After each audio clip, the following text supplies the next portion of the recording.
Hey, what do you say? We're back. DJ's back from Mexico. I'm back from a week off. It's the Run-In Podcast. My name is Tommy Paradise.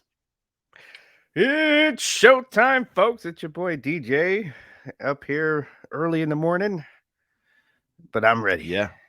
Yeah. Wrestling. Jesus. The Run-In Podcast is brought to you by Figure Collections. Check out figurecollections.com/shop. Use the code RUN10 to save 10% on anything on their site. Some news coming from Figure Collections. He teased the prototype of the Blue Meanie bone crushing wrestler in his stories the other day on Instagram. So if you haven't seen that already, check that out. So some pictures obviously will be coming of that. And I believe the Luna Vachon pre-orders will be coming soon. He sent me a whole message about like what was going on last week, and then we didn't record. Let's see what we got here. Damn, I can't find the message. So great radio. I'm the worst. Yep, I am the worst. But Luna Vachon pre-order should be coming up soon. And Luna is entering final production, and pre-order will be coming soon. There it is. Sorry, man, a week off. I'm a little rusty. Hey, that's all right. But, you got it. You found it. So that Luna Vachon should be coming soon, and that's the Luna Vachon retro style. I'm gonna pre-order that, I think, with my and put it with my Bam Bam Bigelow Mattel or Hasbro when I get that. So yeah. Blitzkrieg Pro is back in Enfield, Connecticut. It's coming up quick. Can't believe it's November already, man. November 19th, 3 p.m. start time. Effie and Allie Catch already booked, and they just added Eric Redbeard, formerly known as Eric Rowan, to the show. 3 p.m. start because there is a AEW pay-per-view that week. So make sure you, if you're in the Enfield, Connecticut area, check that show out. Tickets are on sale now at blitzkriegpro.net. And if you're not in the area, you can always watch on IWTV. We do have a giveaway this week, courtesy of Wrestling Collector Shop. All you got to do is find our pinned tweet for this week's episode, retweet that tweet, and you'll be entered to win the Elite Chainsaw Charlie that just dropped, courtesy of Wrestling Collector Shop. But you got to make sure you're following us, the Fig Cave, the Call Up, and Wrestling Collector Shop all on Twitter. And if you do that, we will and you retweet the pinned tweet, you're entered to win. It's very simple. You got to follow us and retweet. That's it. Why would we give you a prize if you're not following us? Anyway. Exactly. Come on now. Right. And we do have a way to find out if you like. We use a little system, a little software thing that figures everything out for us. So Chainsaw Charlie, one of the early, well, I guess it's not early because it's November, one of the contenders for figure of the year. This figure is great looking. Not sure if you've seen it yet in person, DJ, but in person, man, it looks great. It looks great. Charlie. If I was still collecting, I'd be all over that for sure. Well, Patreon.com/runinpod. That is how you get exclusive access, exclusive content to everybody in the inner circle and the Run-In Podcast. And for $1 a month, you get a shout out on an episode, show notes, 1 month entry into the monthly Patreon giveaways, access to the Fig Cave Facebook group to buy, sell, trade, and talk figs. $1 a month, $12 a year. I'm bringing that up because today, our very own Phil Gentile, who may join us on the show later on, talk about his AEW experience last night, found a Thunder Rosa chase in the wild and is selling it to someone in the Fig Cave group for way less than what eBay. The market's going for. Yeah, eBay. He's selling it to him for retail plus shipping. So $12 a year, you could get your hands on a chase. Just saying, it's $100 bill. If you find a chase, you pretty much have $100 bill in your hand. Just saying. True.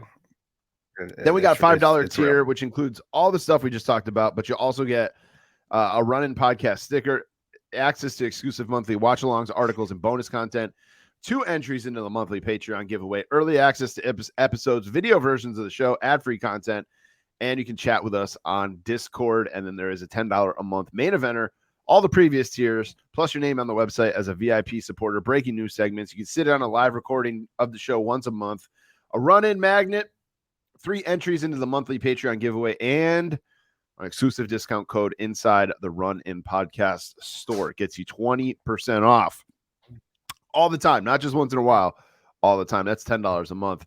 And that merch store is merch.runinpod.com. And speaking of the monthly giveaway for Patreon, this month, courtesy of our homeboys and girls over at Homage, they are giving us a Survivor Series logo t-shirt. It's the old school Survivor Series logo and a t-shirt of your choice to the winner of the Patreon giveaway for this month. So, and here's what we're going to do. We're going to give you an extra entry if you purchase something from Homage and send us a screenshot of your receipt or just your order confirmation, just showing us that you ordered something from Homage. You do that, you're going to get yourself an extra entry into the Patreon giveaway for this month. You can shoot it to us on Instagram, Twitter, Facebook, whatever. Patreon, you can use the messaging service on Patreon. But some good stuff there, courtesy of Homage. We do have some new members of the Patreon as well. I want to give a shout out to Stephen Odette, who upped his Patreon, his pledge from $1 a month to $5 a month. And then we also got a new member, Aiden O'Connell, who is our first UK member. So, hey, there we go. Shout out to all around the world right now. So, cheers, Aiden. That's right. And he has been very active in the Fig Cave Facebook group. So, glad to have him aboard. What else we got going on? We got spread the word. We'll come visit if you if you get some more people listening and joining the show, joining the Patreon, we'll come visit. I would love to go back to Ireland, to be honest with you. I went there a couple of years ago with my nephew. I loved it. I keep saying to my wife too, like I was saying, like we're gonna go to Ireland within the next 5 years of me going there. It's coming up on 5 years, so I got to make it. I gotta follow through on my promise here. So yes, you do. But we do need you guys to help us out with our algorithm and help us with some rate, review, and subscribe over on Apple Podcasts. We did get a new review this past week. I'm trying to pull it up here. I'm not super prepared today, but our schedule is a little off, but that's all right. Let's see. How do I find the reviews? There we go. Here we go. Refreshed and ready to go. The boys are back, recording and back in my podcast rotation. Solid variety and flow in and out of wrestling and other pop culture topics. They take pride in production value. That is from Choke 53. 5-star review on Apple Podcasts. Thank you. Who the fuck wrote us a 2-star review? I'm going to find them and I'm going to. Oh, yeah. We knew about this one. This was the one that said that DJ hates AEW. We knew about that one. Never mind. I thought it was something new. I was about to be pissed. Anyway, so yeah, write us a review if you don't mind on Apple Podcasts. If you've already written one, you can write another one. Just grab your wife's phone or something, grab a friend's phone and do it. That helps us out tremendously. We have runinpod.com. You guys can check that out. That's got all our discount codes and everything on there. Dean, the social media machine, is on TikTok live every Friday at noon Eastern. And as I mentioned, the podcast merch store, merch.runinpod.com. T-shirts, hoodies, glasses, cups, everything you could need with the Run-In Podcast logo on it right there. Stickers, all kinds of good stuff over there. So make sure you check that out. And we'll probably do some kind of Black Friday sale coming up. So make sure you jump on there. DJ, how was Mexico? How was your Halloween too? How was Mexico and Halloween? Give it all to me. I'm about to say, because I kind of ran into each other there, but yeah, we had a good, it was kind of like the movie Planes, Trains, and Automobiles, because that's how we chose to do the trip this time. So a tip for you guys, kind of a hack. If you're taking a trip to Mexico and you happen to live somewhere near one of the Mexican cities, like near where you can get to it pretty easily. And there's an airport there. My advice to you is to fly out of that airport because so here in California, of course, Tijuana is right over the border's like right there, right when you get to San Diego. So we took the train to San Diego. Then we flew out of Tijuana, and let me tell you, the flight prices are wonderful when you fly out of Mexico. Okay, it was like $30 Damn. to fly to Puerto Vallarta. Whereas, like, if you look that up from flying from here, right, that's going to be a couple $100 compared to 35. So that's why I was like, yeah, let's take the train to San Diego and and fly out of Tijuana. Yep. Not bad.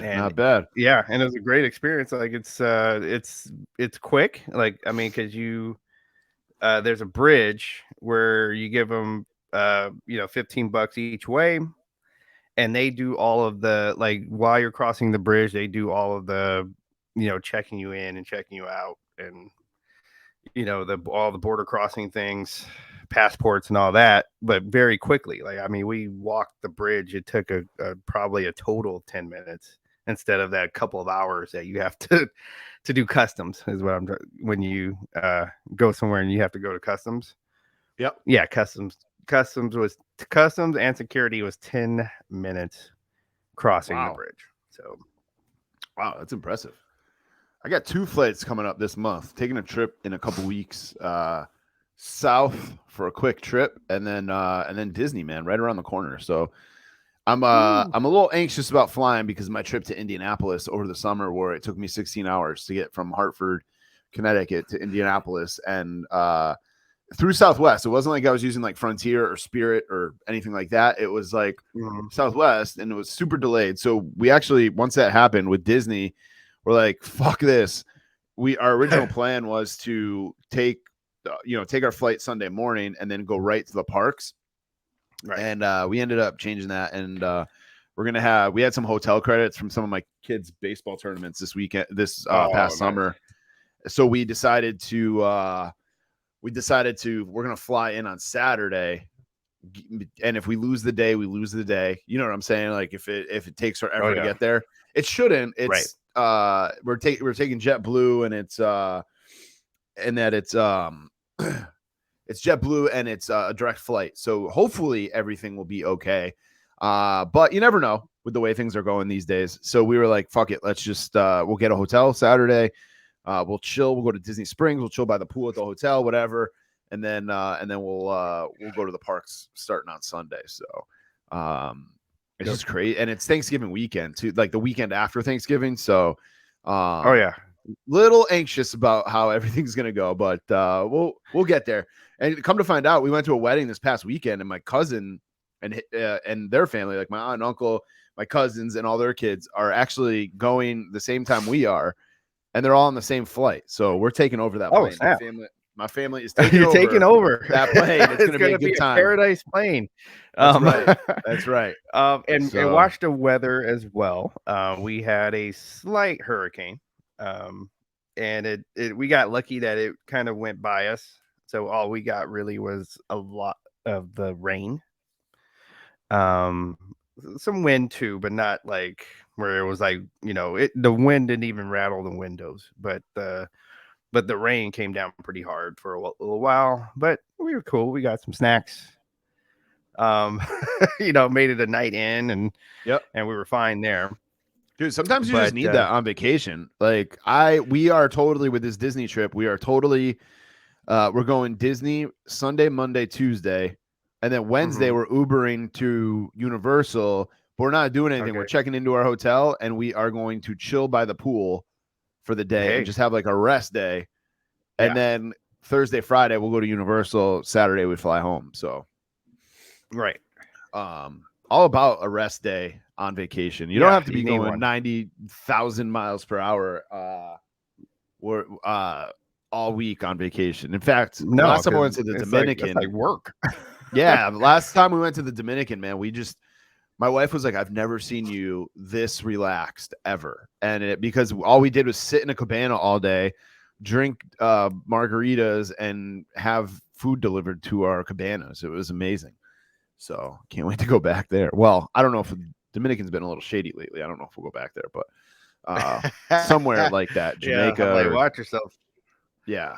So, but speaking of shady, we should probably talk about Crown Jewel, and we should get in the ring. Before we do so, though, no Kenny's corrections this week, but I do want to give a shout out to Kenny over at the Call Up, and make sure you check out his trivia show every single Monday night during Monday Night Raw, and subscribe over on Apple Podcasts, Spotify, wherever you get your podcasts, to his feed as well.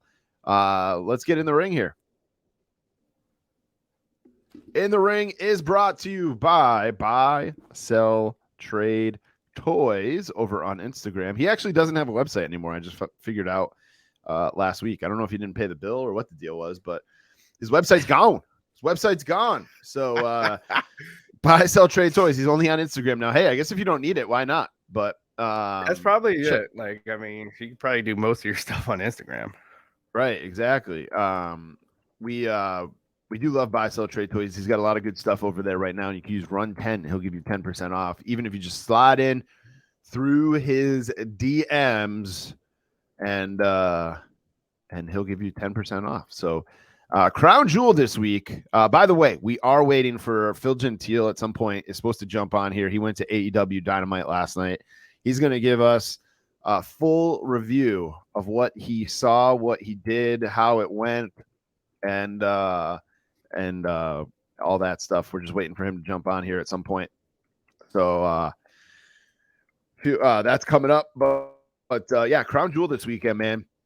Thought for a minute there it was going to get canceled or moved or what they. I mean, there's a lot of nonsense going on over there, and I'm actually surprised that they're going through with it. It's so tough because I'm sure there is a lot of logistics that we don't even know. Right. And like with, the contracts and the rings and just moving a lot, like you said, a lot of moving parts with an event like this. Mm-hmm. I mean, there's a lot of moving parts with an event like this in the States, never mind it being over in Saudi Arabia.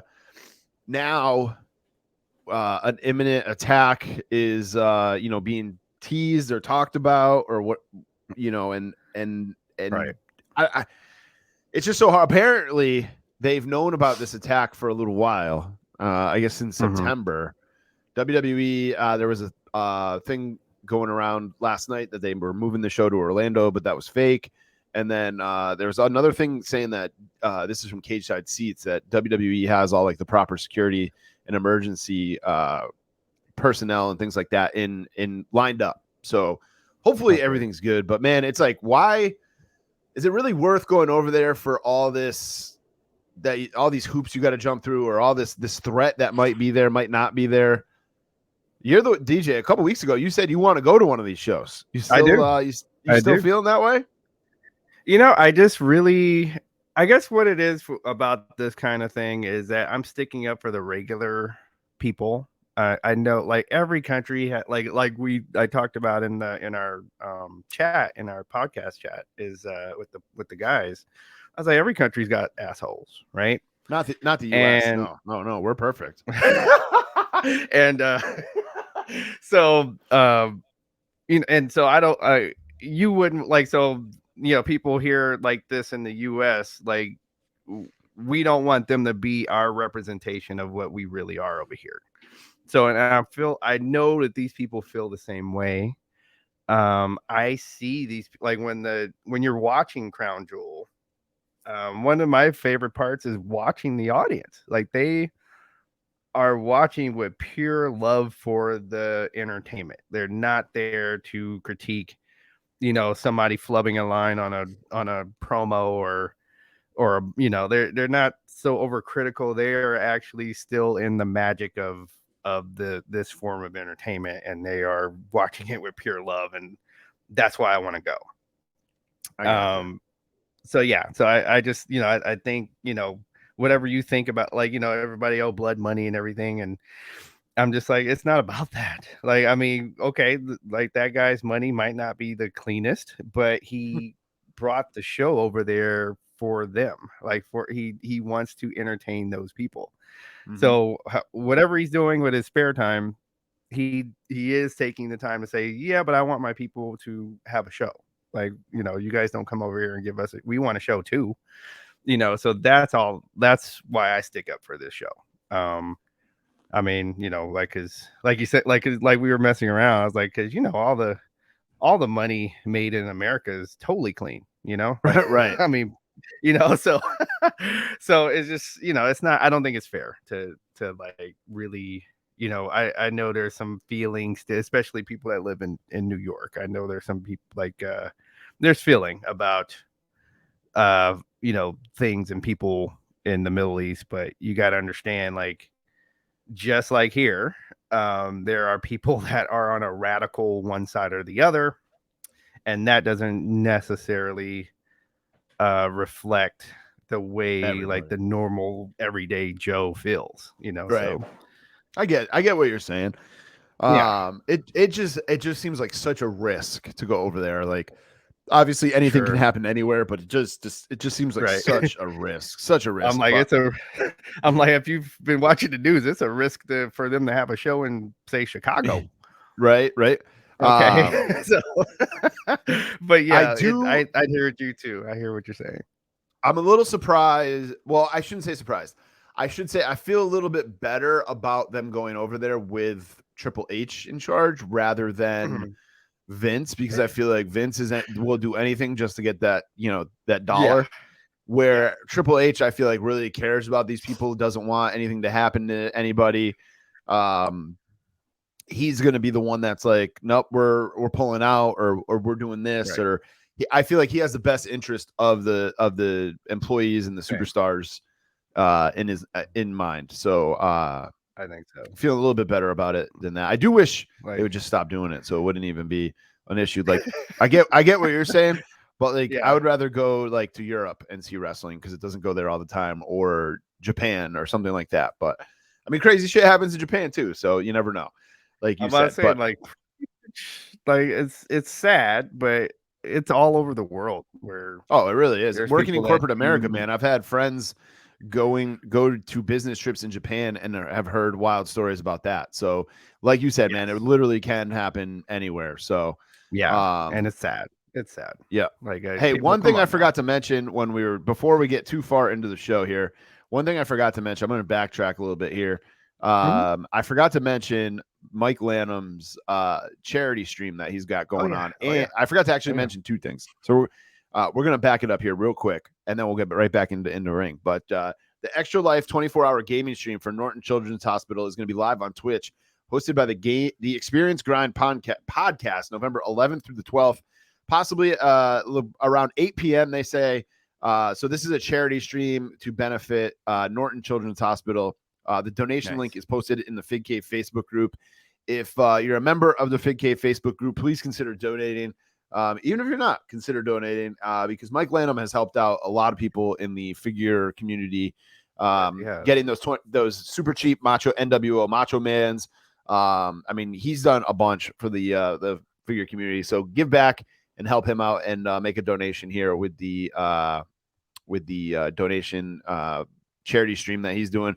We're gonna do some kind of giveaway for everybody who I think we're teaming up with Phil and the Fig Cave podcast to do some kind of giveaway to somebody who donates. So, and speaking of the Fig Cave podcast, forgot to mention the toy drive that is coming up. If you got toys you want to donate, let us know, and we'll get you at the address to send them to. But it's the Fig Cave, the Call Up, and the Run In podcast toy drive. We're having all the toys sent to Phil down in Maryland, and he's going to have them donated to a charity down there. I also have a toy drive going on if you want to donate separately.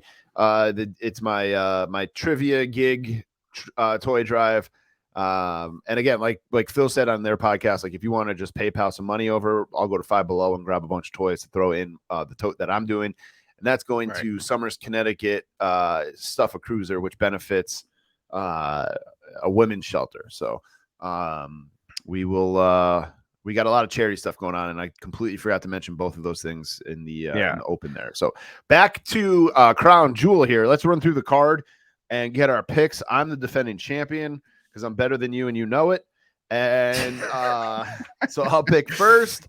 We're going to start from the bottom and work our way up. We got Alexa Bliss and Asuka taking on Damage Control, a tag team match for the WWE Women's Tag Team Championship. This is a 2-point match because it is for a championship. Alexa Bliss and Asuka just got these titles. I do not see them changing so soon. Same. I mean, there's even like when I'm, you're going down your Instagram feed, they're, doing all kind of promo pictures and everything with these titles. So I'm just like, yeah, I don't see it happening. Like, I actually think this is gonna be a really good match. Because these are 4 women that can go at a good pace, and I think they're all 4 good dance partners. So I think we get a good match out of this. So I say they keep them. I say Asuka. Absolutely. All Asuka, right. 2-time tag team champ. Alexa and Asuka for DJ. All right. So now we move on to the men's tag team titles. The Usos and the Brawling Brutes. Are the Usos ever going to lose for real? Man, I can with Bloodline is just so over, and I'll talk about them later and winners and losers. I just I just don't see this being the event. If they lose, it's gonna be at something big. I feel like something like Mania or something like that. So not this time, not at this pay-per-view. I agree with you 100%. So we're 2 for 2 on the title matches. So I think these singles matches is probably these 1-point matches is probably where it's going to come down to here. And we've talked about it before. I was going to bring this up to you. We talked about how the Crown Jewel ends up just being like a glorified house show, and there's not really a lot of title changes, even at Clash of the Castle. I kind of feel that way going into this, but I also wonder if with Triple H in charge, this is his first Crown Jewel event, if that changes. It would not surprise me at this point. I mean, because Uncle Trips is he has been letting the dice, just letting it go, letting the creative juices flow here, which is not a bad thing. So it wouldn't it would not surprise me to see any of these titles change at all. I agree with you, but I'm not going to pick that thinking that way. Last women's standing match, the WWE Raw Women's Championship, Bianca Belair and Bayley. This is the one that I could see actually changing, and I'm going to go out on a limb here, and I'm going to pick Bayley. I think Mike Lannon brought it up that this is the 3rd time that they've gone at it. It might be time for Bianca to drop it. We know who you're going with because Bianca is, until you prove me wrong, that's going to be the assumption. Because Bianca's beautiful? Is that what you're trying to say? Sure, we can say that. Because she's athletic, she's the EST. Dude, I enjoy. I'm just giving you shit. I enjoy Bianca a lot, especially as champion. I think she's done a great job. I just think it might be time for a change. And I mean, Bayley could win, and they could keep going at it. So you never know here, right? I think just for the competition here, I'm gonna pick Bianca. Right, so the competition, quote unquote. All right, so let me finish. I'm just gonna finish the rest of your picks here for you. Let's see. You got Omos. You're gonna pick Bobby Lashley, Judgment Day, and Roman Reigns. Even though Roman Reigns isn't black, he's Samoan, but you love The Rock, so no, just right. And the whole the Moa family is dope. You love the whole family. You see, their relative is going for she's in an election here in the Bay. Oh shit! I did not see that. That's wild. And her election poster has which I would too, has everybody in the Moa family. Of course. In her election. So I'm like, oh, that was smart. I'm not mad at all. So if I were living in that city, I'd be like, there would be a hole in my ballot from marking it.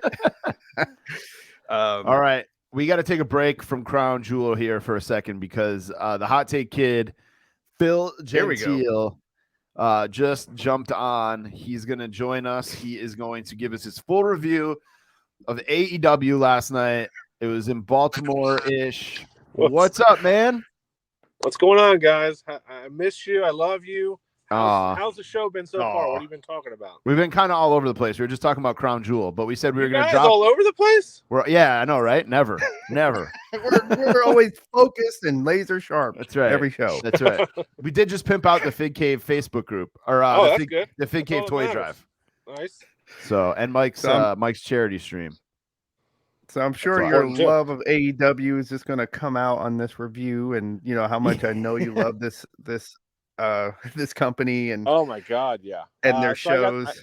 I got the card pulled up here so I can remember everything I saw. But a funny story, before he went, I bought tickets. It's just me and my neighbor. He's kind of getting into wrestling, and I was like, "You want to go?" And, I got tickets still in the upper level, which just get something cheap. So I bought them on StubHub. The guy who owns them, I guess, didn't transfer them over in time. So I was like, "Oh, we hadn't left the house yet." So I called StubHub. She's like, "Yeah, the person has to send them to you via email, but I can cancel that and just send you like comparable tickets, for the same price." So I was like, "Oh, okay, whatever." She's like, "Well, the only thing that we have is on the floor on row D. Is that okay?" I was like, "Oh, yeah, okay. Sure." So we got floor seats for like the cost of like upper level, which was nice. So that's nice. Yeah. Thank you, StubHub. Thank you. Man, first let's talk about the things that I like about AEW. Okay, let's do it. And anytime you guys want to jump in on any of the matches, just let me know. I don't want to take the show over, but I love that there's no backstage interviews. There's no Piper's Pit, Miz show. There's no, we didn't see any Rick Ross like backstage interview. They must have taped that. The show is just 2 hours of wrestling. So it's way more palatable to someone instead of watching reviews of the last pay-per-view and video packages and all that shit. There's really none of that with AEW. It's just, almost match after match after match, kind of like the pay-per-views are, So that's as a fan watching in the stadium, in the arena, it's way better for you. You're more engaged. That's why the crowds seem hotter, because there's no downtime unless Marina Shafir's wrestling to really be bored.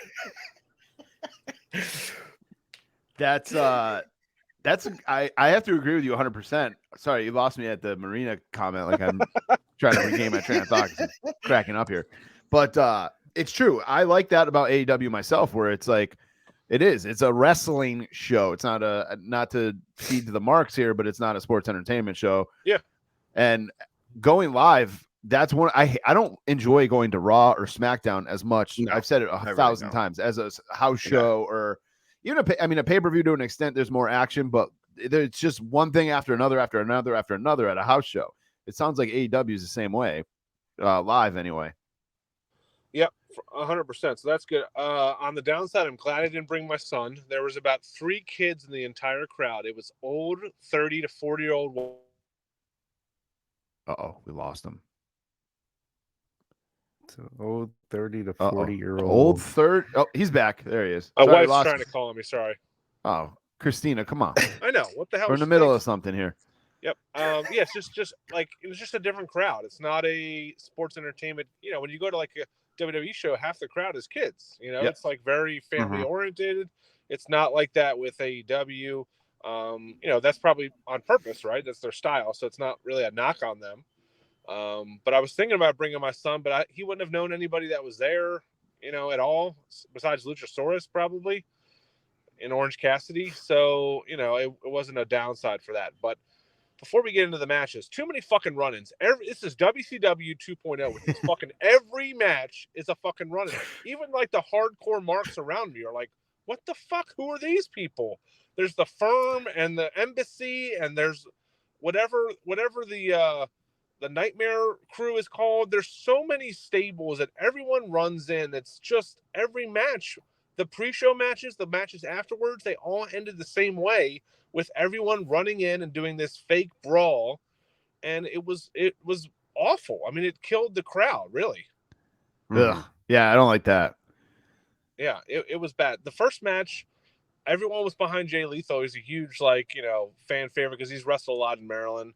So there was a lot of Jay Lethal chants.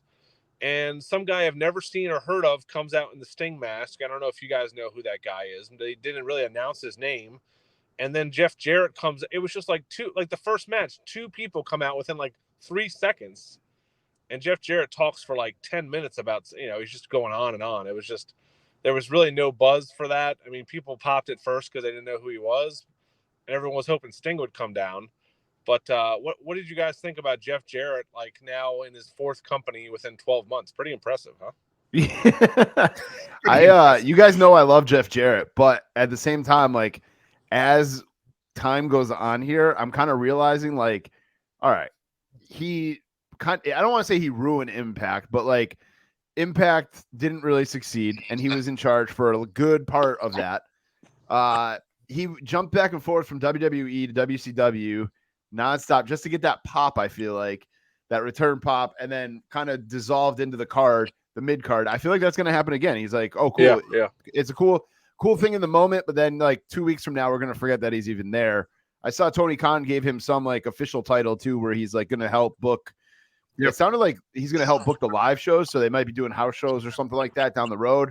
Yeah. But that's what he was doing for WWE, which is cool. That makes sense. But why have him do an angle on TV if he's going to be in that role? Or if he's in that role, you don't need to fucking tell us that, tweet that. Just keep that behind the scenes and make him an on-screen character. Yeah, 100%. Even if he's both things, it just kind of kills the, this guy who just ran into your program and like beats one of your wrestlers up is like a high-ranking person in your company now. Yeah. Kind of weird. Well, but, over under a year, he books himself champ. TNT does champ. love to do that. Yeah. Yeah. I can't see AEW having house shows, man. Half the arena was empty for this thing. And of course, I posted that in one of our Facebook, the Major Brothers Facebook group, and everybody exploded at me that those are tarped off for the camera. Yet there was people sitting there in the upper level, like 10 people in the upper level. What do you mean tarped off for the camera? Yeah, I mean, no, that's tarp not off how it seats works. for camera. Maybe there's right below people. the camera. Yeah. Right. There's right people below. in the seats. That's how you. Yeah. Let me pull up the card here. It was hilarious. Definitely an experience. So that was the first match. Second match was Jon Moxley, the champion, who wrestles every single week against this Lee Moriarty guy, who wasn't too bad. But the crowd was dead for it. Besides when Moxley came in, the crowd was dead for this match. And then Lamar Jackson walked in, and the entire place, I don't know if you could hear it on the broadcast, but everyone started cheering MVP and cheering for Lamar. It took away from the match. I felt bad for the guys in the ring. Kind of a weak match, but whatever. Was he in a box, or did he just sit randomly in the crowd? Like, how WWE sometimes has the guys like behind the announce table and stuff like that. Oh no, he was like on the front row, but he came out of like one of the side tunnels, kind of like where Moxley came out of. Okay. Yeah, so that was cool. I guess they did show him. Jericho gave him a little shit later on, which I was like, oh, AEW better capitalize on this guy being here because he's a pretty big name. But which is good they did. What do you guys think about Moxley being on TV every single week? I know you guys have talked about it in recent weeks, but also him being in the Eliminator thing. I don't even know what that is, and why is the champ in the Eliminator thing? It doesn't make any sense to me. Go for it, DJ. I'll let you shit on that. I'll let you analyze this. Go ahead. It really doesn't make any sense. A championship eliminator with the champion involved in the tournament. Why? This is what happens. I think when everybody that does not like WWE, oh well, the wrestlers don't get to make any decisions and they don't have any creative freedom. Well, here you go. This show is supposedly all of the creative freedom and everything that the wrestlers wanted, right? So I think some of this is Moxley. I think Moxley probably thinks he's actually helping the guy he's beating up every week. I can see that you elevate a young guy by wrestling on these shows. It makes sense, but I think the champion needs to be a special thing that you don't see every single week. Correct. And AEW was really good at that for a while, where it wasn't the same guys on the show every week, and that's what I liked. And now the champion's been on for what? Since the CM Punk thing. Moxley's been on, it seems like every single with week. a bunch of guys in catering that we haven't seen. Now, Right. to play devil's advocate, you can't have CM Punk off the show, the Young Bucks and Kenny Omega off the show, and then if you don't have your champion on the show, you got to Right. have Danielson, I guess, wrestle every single week, because who else, who's going to be your main Sting and, Darby, I guess? I mean, who's your main draw then? Because Right. so, I mean, that. And then where's Rusev? Where's all these guys that complained about that, everybody complained about their booking in WWE, and here they are in catering AEW. Where's Cesaro? Yep. Yeah. Where, like Cesaro should, like, again, I said on this show, the same thing that Jericho is doing, like, defending the title every week, we could have seen Claudio doing. He took Claudio's spot, in my opinion. Claudio could be doing this exact same thing. He would be just as over. Everybody likes him, but here he is getting booked. Like, I don't see the outrage about his booking here in AEW.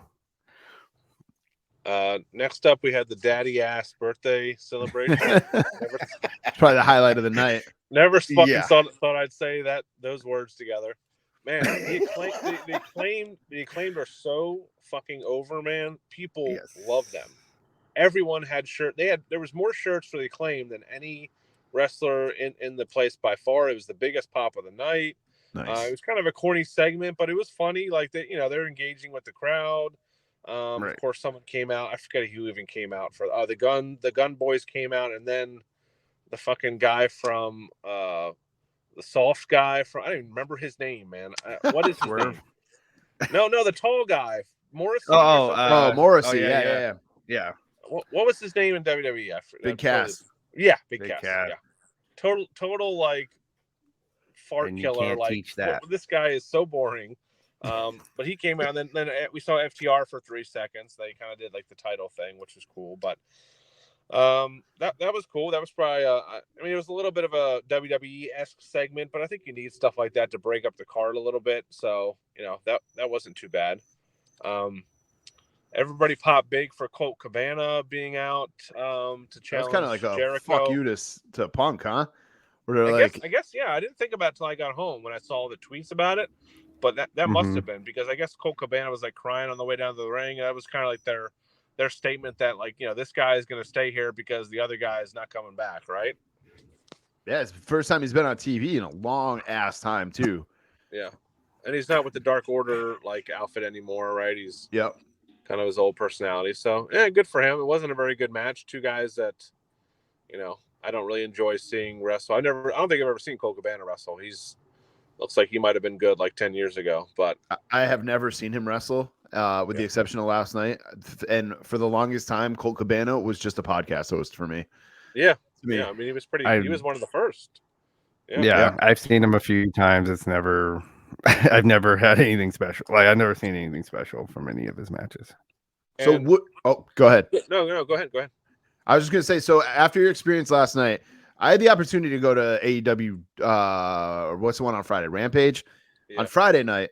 And I passed it up because I was just like, it's like an hour away. I don't really want to drive. Is that a casino? Like, I'm going to end up spending more money than I really want to. With Disney right around the corner.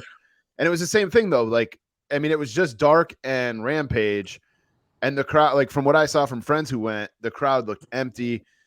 Would you go to another AEW show, or are you all set?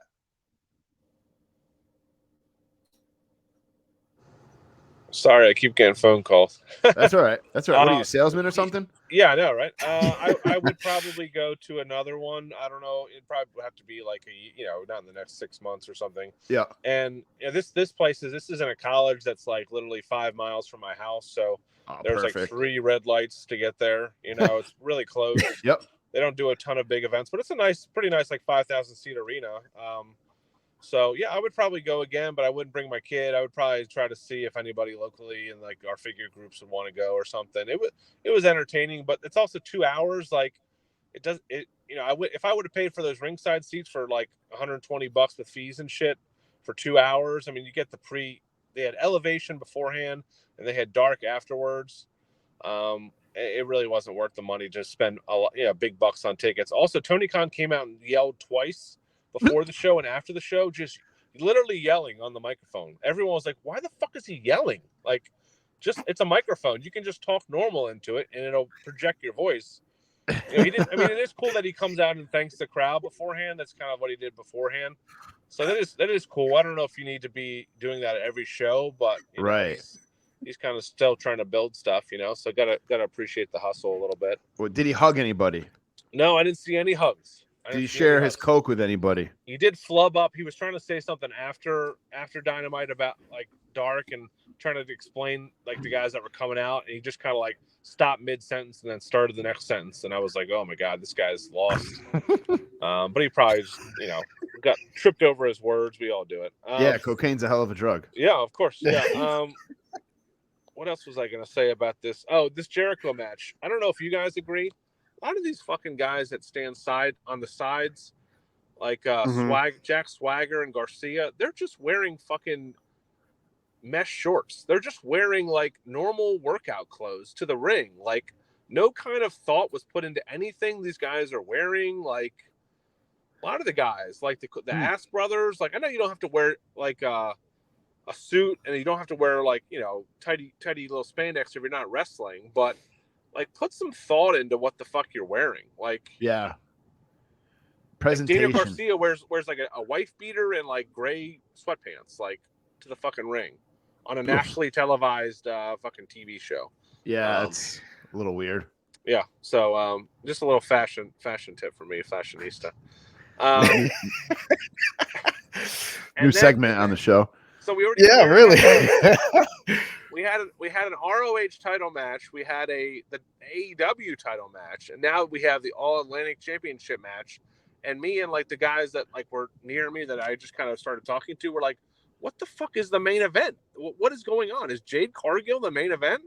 So we forgot about the Brian Cage match, but this Orange Cassidy match was probably the best of the night. The Luchasaurus aspect kind of drug it down. I wouldn't mind seeing Ray Phoenix and Cassidy one-on-one. It was pretty fun. Yep. Like, I kind of hate that style of no selling, but I do appreciate the athleticism. Like when the guys are going back and forth. Yeah. Kind of gets it gets old. What if it's like a 4-on-4 match and you get 8 of those guys going at it? But then this guy Ciabatta Bread or something comes down. I love ciabatta bread. I never knew who the fuck this guy was. Was he on the Forbidden Door or something? This is like his third match with AEW. I've never fucking heard of him. I don't know what he wrestled on. He came down with Chuck Taylor and those guys. Didn't he walk down the ring with them? So I'm like, is he fucking with those guys? Like they're friends with Orange Cassidy. And then Orange Cassidy had like a contract for some reason in his hand, which I don't know where the fuck he got that from. What was the contract for? And everyone was pumped to see this guy. I didn't know who he was, but you know, granted, I'm not up with like New Japan or whatever. And like, oh, that's a dream match. And then later in the night, they showed they're wrestling on Rampage. Oh, what the fuck? Okay, so people were excited about this guy, and then even like the hardcore fans were like, "Oh shit, it's gonna be on Rampage." I thought that was gonna be a pay-per-view match. So I don't know if that's them just trying to drum up business for Rampage or what, but I didn't know who he was. It sounds like you guys don't know who he is. I'm sure the smartest of smart marks know, but he just looked like every other guy that comes from New Japan, not because he's Asian, but because he doesn't have anything that separates himself. He's just walking down with black pants on, no kind of gimmick, just a guy, like could be anybody else. And it wasn't, you know, there was a little bit of a pop from the people that knew him, but I would say 3/4 of the place didn't know who he was. So yeah. And this is again one of my kind of negatives to the company. It's like, so you're bringing these folks out with the assumption that everybody watching knows who they are instead of presenting that. Like, so there's something to be said that, like, yeah, it is kind of annoying that WWE will take a guy like this, change his name up a little bit, but at least we get some kind of introduction of who the hell he is instead of just, oh, look, it's, you know, wrestler X that you should know. Yep. And on this show, we say, hey, we ain't got a lie to kick it. I don't know who that is. So, and also it kills the guys that are in the ring working. That like, okay, now everyone's excited for this other guy that's coming down. Like, you're constantly like switching the attention to somebody else, then you don't get the rub for the guys in the ring. You're constantly waiting to see. I was like, I know someone's going to come down. I know Jungle Boy's going to come down. And somebody's like, no, he's not going to be here. I was like, dude, Jungle Boy is definitely coming down. Somebody comes down in every one of these matches. Of course, he came down, and it was a cool spot. He threw Luchasaurus through the table. That was cool. Jade Cargill, man, I respect wrestlers so much. You know, they work really hard. It's a fucking tough sport. They get hurt. Traveling is tough. Marina Shafir needs to stop being a wrestler, man. I'm not trying to be fun. I'm not trying to be funny. She is not good. She's not entertaining. She has no personality. She has no way to play to the camera. I don't know if you've seen the screenshots on Twitter where she's getting that finishing move from Jade, and she doesn't look like she has like a worried expression on her face or scared. She's just staring off into space without any kind of like facial emotion at all. Like, you got to do something, man. You can't just pretend to be an MMA fighter and that's your whole gimmick. Like, you got to do something. She's not entertaining. I don't know why. I posted a picture on Twitter, like, can we get more than 2 minutes of women's wrestling on the show or something like that? I don't remember what the sign said, but it was a funny sign. And this was the only women's match that I saw on the 3 shows that they recorded, and it was terrible. I mean, Jade looks like a fucking $1 million, dude, in person. $1 million. Future WWE superstar, 100%. She is marketable. She looks great. She composes it. She has charisma. She works the room. She's great. She might not be the best technical rep. She might not be fucking Bret Hart, you know, like people complain about her and maybe she shouldn't be champion, but she has it. You know what I mean? So I don't blame them for in the dregs of what they have for the women's division. She should be probably the champ because she looks the part. But you can't put her in the ring with freaking potatoes like this Marina Shafir girl. Get away from my TV.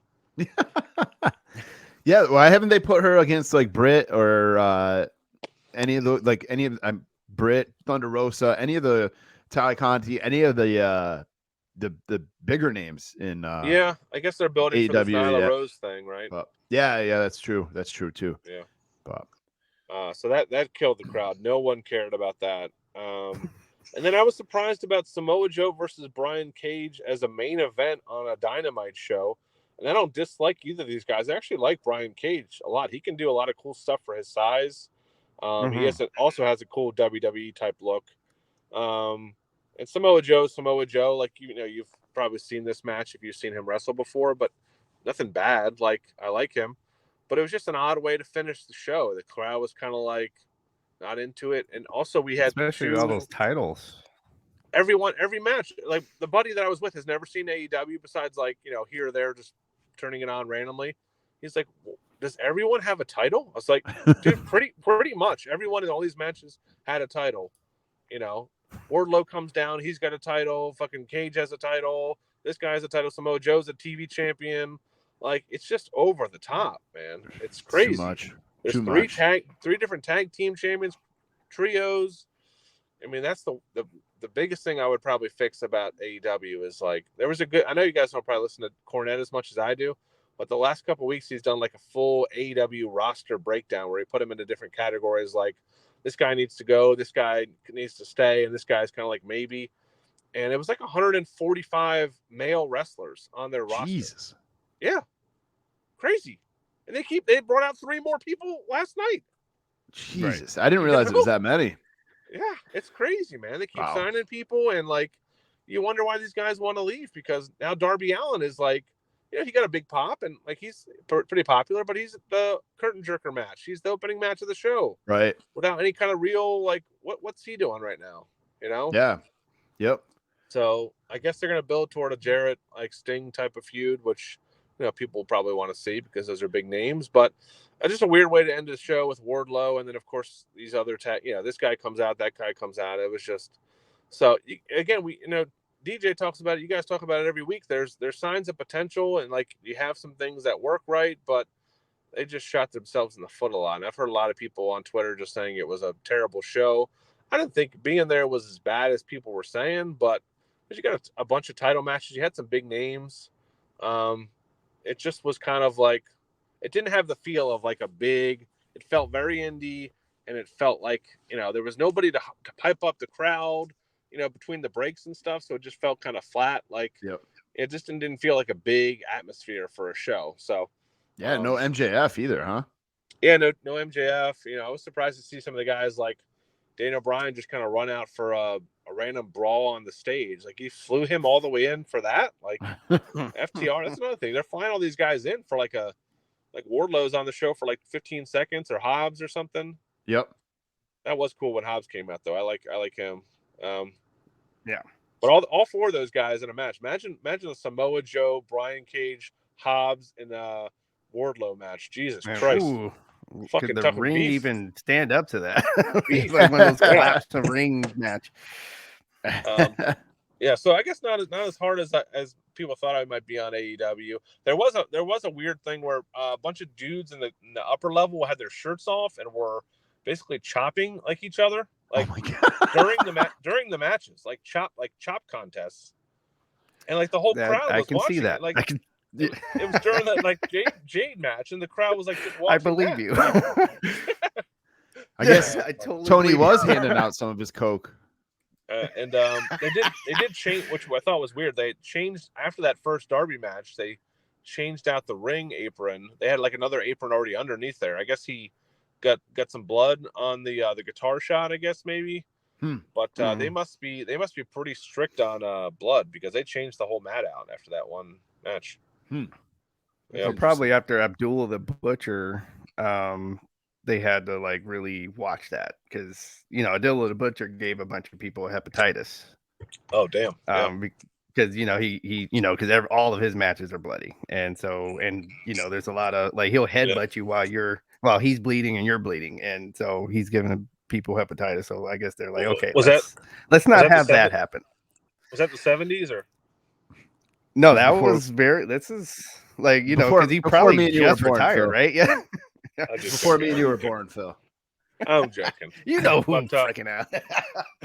But thank you guys for having me on, man. It was good to get that off my chest before we record the Fig Cave tonight, because now I have everything off my chest here. But yeah, I guess I would go back, but it probably would have to be like a bigger show. You know what I mean? Yeah, I probably would have made more of an effort to go. I had that show last week, been Dynamite rather than Rampage. Just I'm like, they don't put a ton of effort into Rampage. So, and I know, it was just like, so maybe if Rampage comes back around this area, I'll take a drive and check it out. But I was just curious. I wanted to hear what it was like from a firsthand experience of being there. So. Yeah, I messaged our buddy Smart Mark Sterling. I was like, you in town for the show? He's like, oh, no, I got the week off. I was like, oh, cool, I'm getting some tickets last minute. He's like, I thought you hated AEW. Oh, that's God. my so God. people that work there know that I hate AEW. That's funny. I don't really hate AEW. I just, you got a reputation. We talked about it. Yeah. That's funny. All right, Phil, you and Nick are recording the Fig Cave tonight. A lot of news to talk about. A lot of retro news. A lot of stuff coming out. A lot of breaking. Some sales going on. A lot of stuff to talk about. So yeah, we're gonna cover. You guys cover the real wrestling. We cover the plastic wrestling. That's right. Enjoyed your guys' interview with Asylum last week. So yeah, it was cool. That was man. good stuff. Yeah, good shit. Good stuff. But thanks for jumping on, man. We're gonna get back to talking about real wrestling over at Crown Jewel in Saudi Arabia now. All right, boys. I love All right, you. brother. See ya. Love you. All right now. All right. Thanks to the Hot Take Kid, Phil Gentile, or as he put in the StreamYard, the Hot Cake Kid. The Hot Cake Kid. For jumping on and again, I can't reiterate this enough. I want to like AEW so much, but they give us so many reasons to not like it. It's like, I used to work in customer service. It's like, you never remember the good calls. You only remember the bad calls. Like, I could have 150 calls in a day. If I had one bad one, that's the one I remember. So it's like, it's harder to, pick out the good shit or pick on the good shit. But I want, like we just said, man, I want them to do good. I want them to succeed. And again, said it 1,000 times on this show. So this show is kind of all over the place today. So we're going to keep going here with our Crown Jewel picks. I'm going to have to cut some things from the show notes, but we'll get to that here in a few. Next match on our card, we left off with Bianca and Bayley. Next match up was Braun Strowman and Omos with MVP this is going to be, like you just said, man, could the ring even hold up? This is going to be a huge match. I'm not a huge fan of these like giants going at it against each other. I feel like they never look as good or feel as good as we want them to. But it's your pick here, DJ. I picked the last match first, so you go ahead and make your pick here. Yeah, especially like because you have like Braun Strowman can move a little bit. Almost no, like he's just like he now again, like we've said it on the show, he doesn't look as bad as like say Giant Gonzalez and some of those other like over 7 foot wrestlers looked. He actually looks pretty decent for somebody his size. But you like I think they're building almost here, especially like you bring MVP in as the manager. And then Strowman just walking in the door here. So has Strowman, let's see, is this Strowman's first pay-per-view? It's his first match, I think, back. Maybe not his first match, but yeah, definitely his first pay-per-view. Man, so that makes this kind of a hard pick. You have a great point there, though, with them putting MVP with almost like that is a hey, we want to strap a rocket ship to your back here. Like we want to do, we want to kind of do something with you. So that's a very good point. Very good point, DJ. So what are you picking? so just for like, because I think they're trying to build this guy, I think I got to go with almost here. I'm going with almost too because of what you said about them having MVP with him. So next match is Drew McIntyre and Karrion Kross in a steel cage match. Could be interesting to see what Scarlett wears because she's got to cover up over there.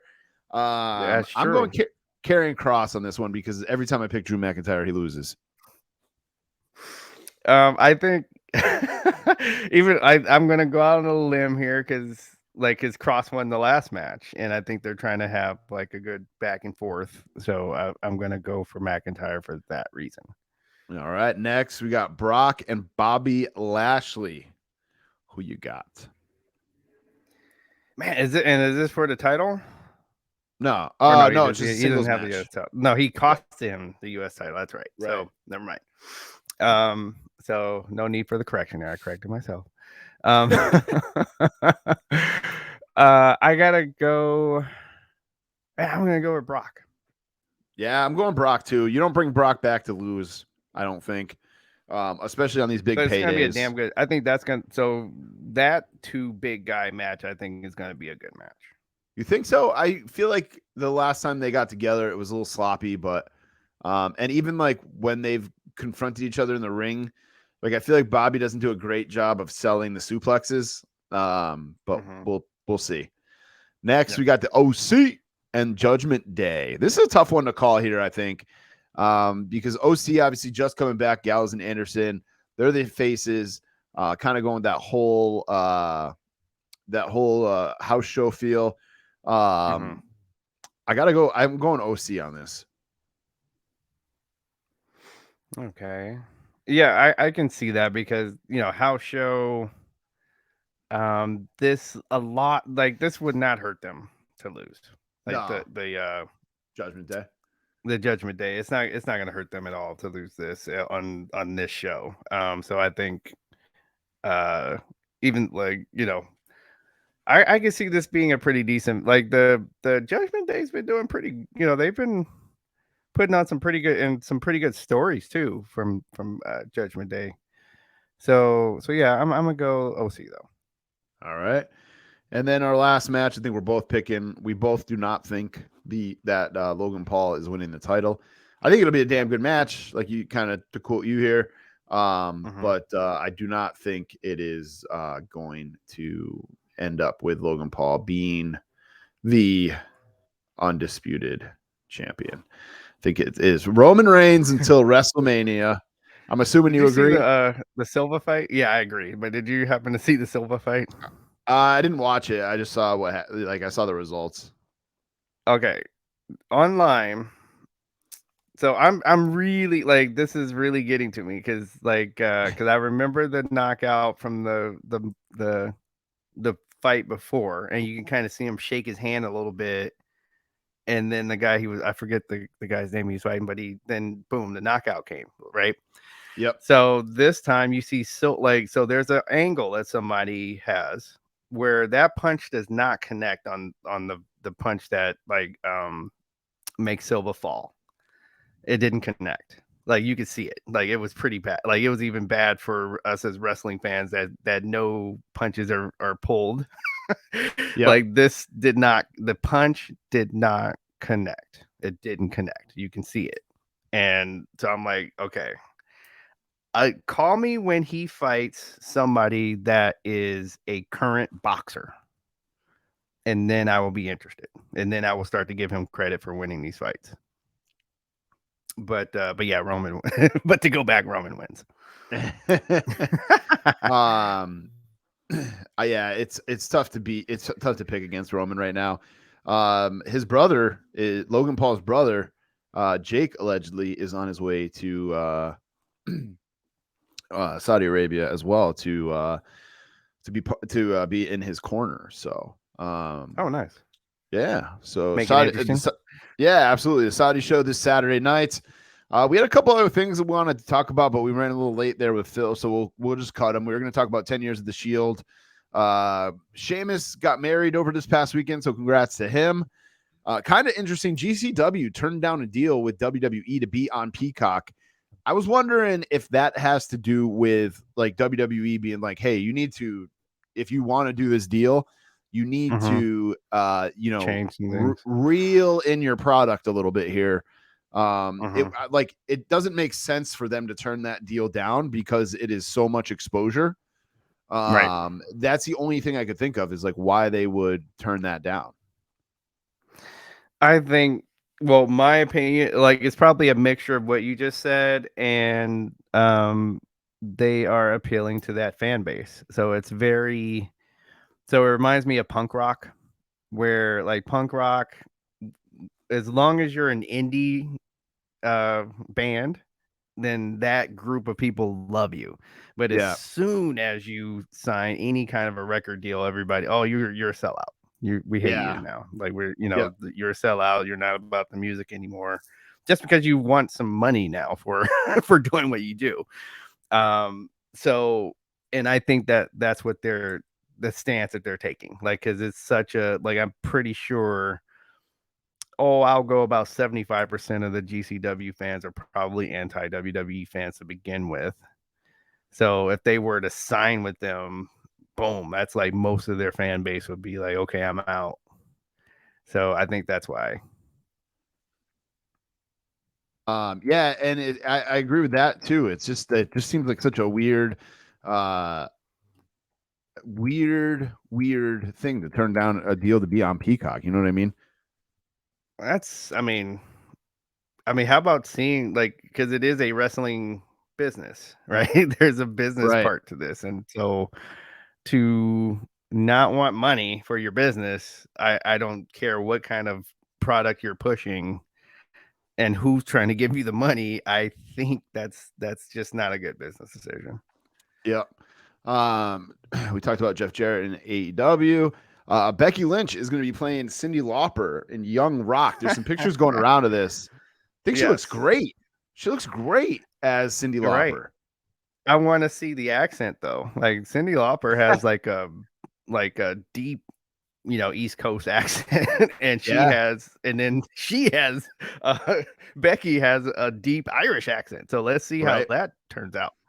Yeah, I love watched Young Rock. That's one of my. I was gonna say I have not watched any of Young Rock lately. I watched like the first few of the episodes that when it first came out, and I just have not I've not jumped on it since. But and then we're getting some Forbidden Door action in WWE. Muda and Nakamura. This is gonna be cool. And allegedly Minoru Suzuki and Sheamus are going to be on the same card. So the WWE used to do this in the 90s quite a bit, where guys would go over there and partake in New Japan. I'd love to see some of that stuff again. So I just kind of what I like about this is that, instead of having this huge, we're opening the Forbidden Door and having this whole, rigmarole of what, that you're working with people overseas, WWE is just like, all right, We're here, just gonna like, fucking do it. yeah, yeah. We're not gonna talk about Guess it. what? We're These just gonna guys are do on it. this card. We're not gonna even talk about this until December. Yep. You know, like until December, they're not gonna even mention that these guys are on the card. Yep. I like it that way. Like, I do too. Like for example, you ever watch the commercials for Samsung phones? Not like in full detail. Not in real detail, right? But I'm just saying, like, so the difference between a commercial for Samsung phones and a commercial for Apple phones, right? The Samsung commercial looks very desperate to me. Like, they even have iPhones in their commercial. Like, you see more iPhone than you do the Samsung phone, because they're spending so much time trying to call me an idiot for being for being an iPhone user. So I'm like, so wait, you just call me stupid for having the phone that I have, and then you want me to buy yours. And and then Apple doesn't even mention, like, they're just like, hey, got a new phone, and good, it does this. And, here's one of the things anyway that it does. Have at it, and that's it. And then the iPhone like sells more, like, more iPhones are sold than all of Android put together. So so guess what kind of advertisement works better? Right. So it's 100%. All right, it is time now for winners and losers this week. No sponsor this week. No Manscaped. You can still use our code, but I'm gonna put for winners. I'm going to put us, all of us, the wrestling community, for being able to experience Sami Zayn in the Bloodline. What a fun ride, man. What a fun ride this has been. I don't want it to end ever. I mean, you see, like, my winner, like, I put the Bloodline storyline. Like, look, what is better in wrestling, right? Like, if you say, like, if you're hating on the Bloodline and or Roman Reigns or anything like that right now, like, you're just hating. Like, you're just hating just to do it now. That moment, like, I don't know, like, I laughed really, like, when when Jimmy, like, oh, I don't give a damn what the tribal chief says, and then the look on Roman's face when he said that, like, that, I was like, oh, these guys know, like, the writing now. Like, I know we were just talking about, like, not like the segment sometimes kind of takes away from the show, at least when you're live. But I'll just say, for television, for television's sake, these segments with the Bloodline are like gold. Yeah, I can't think of a storyline maybe the Daniel Bryan, like, chasing the title back at like WrestleMania 30, where, like, I just, like, I said it before, where, like, I want to go home and I want to tune into SmackDown. If I miss SmackDown on Friday, I'm finding myself Saturday morning trying to find the highlights, or at least watching the replay, or whatever. I can't remember a time in between Daniel Bryan chasing WWE title at WrestleMania 30 to now where I've done something like that. You know what I mean? Like, it's just that, it's that fun. I'm like, fuck, I'm going to miss Sami Zayn saying something ridiculous or doing something ridiculous. And then him, like, popping. Oh, you got to go back to, yeah. And then him popping the guys, like, while, like, he's like yelling at Jay, saying you're not being very Ucey. And Jay's literally, like, rubbing his face because he's trying not to laugh like Jimmy Fallon on Saturday Night Live. Like, well, Jimmy Fallon on Saturday Night Live did not hide it at all. But, no, he could, like, there was just certain lines that came out, and he's like, okay, this is too much, and he would start to laugh, which made most of the segments funny. And, like, that happened here. Like, they, like you said, they were like, everybody was trying, like, you could see them trying not to laugh. Just a great segment. What do you do? Like, it's just like, what do you do with these guys? Like, I mean, like, you're almost mad that that at some point this gets broken up. Like, like, you're almost like, you don't want to see it. Like, you almost hope it's like the New Day, where it just keeps going. And right, yeah, absolutely, keep it going as long as it can. Like, New Day has never gotten really old. maybe they're not as popular as they were at one point, but right, just keep it going, man, for as long as you can.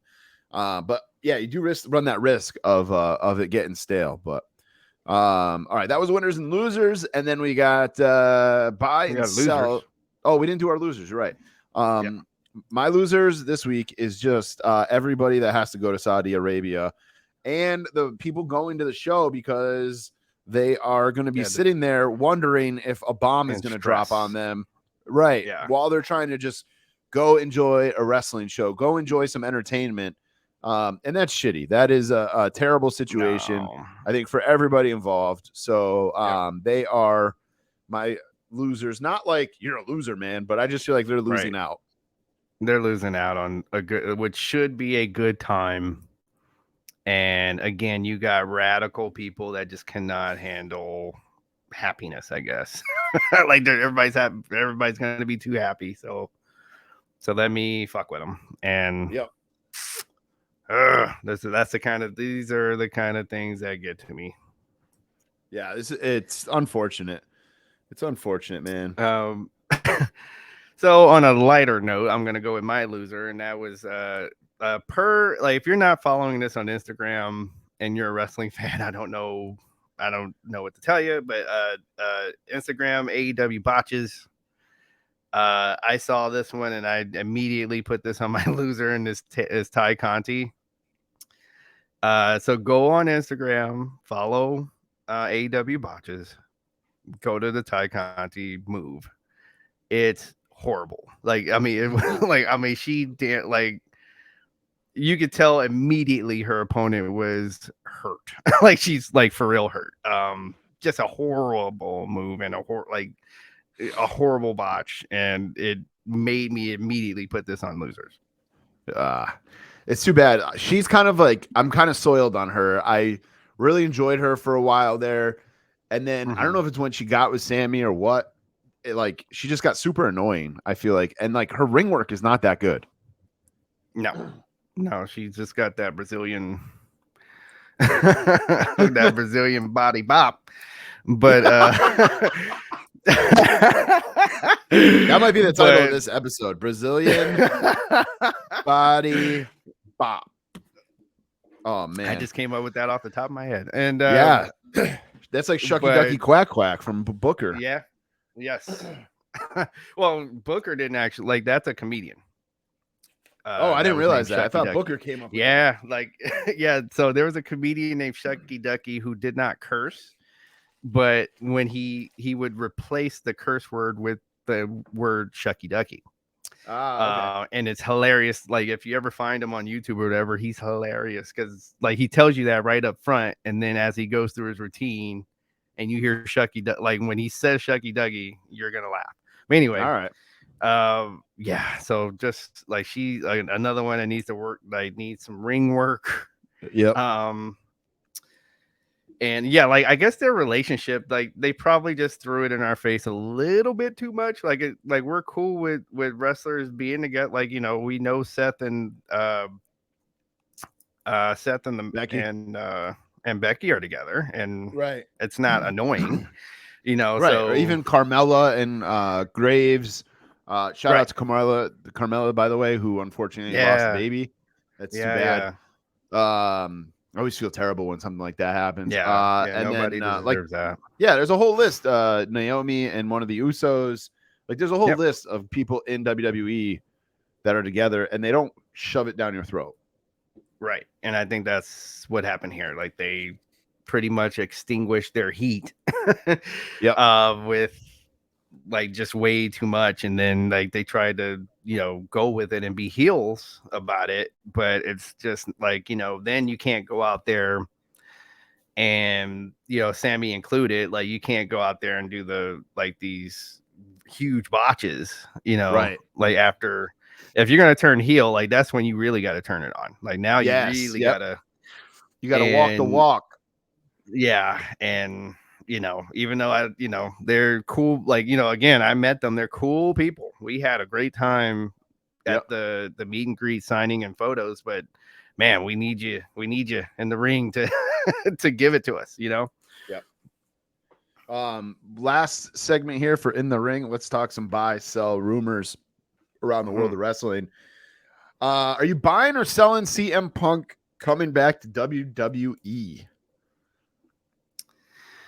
I mean, this is really on CM Punk, really, as we see. Like, I mean, you had him get so allegedly, the roster voted him out, like meaning they voted him off the island.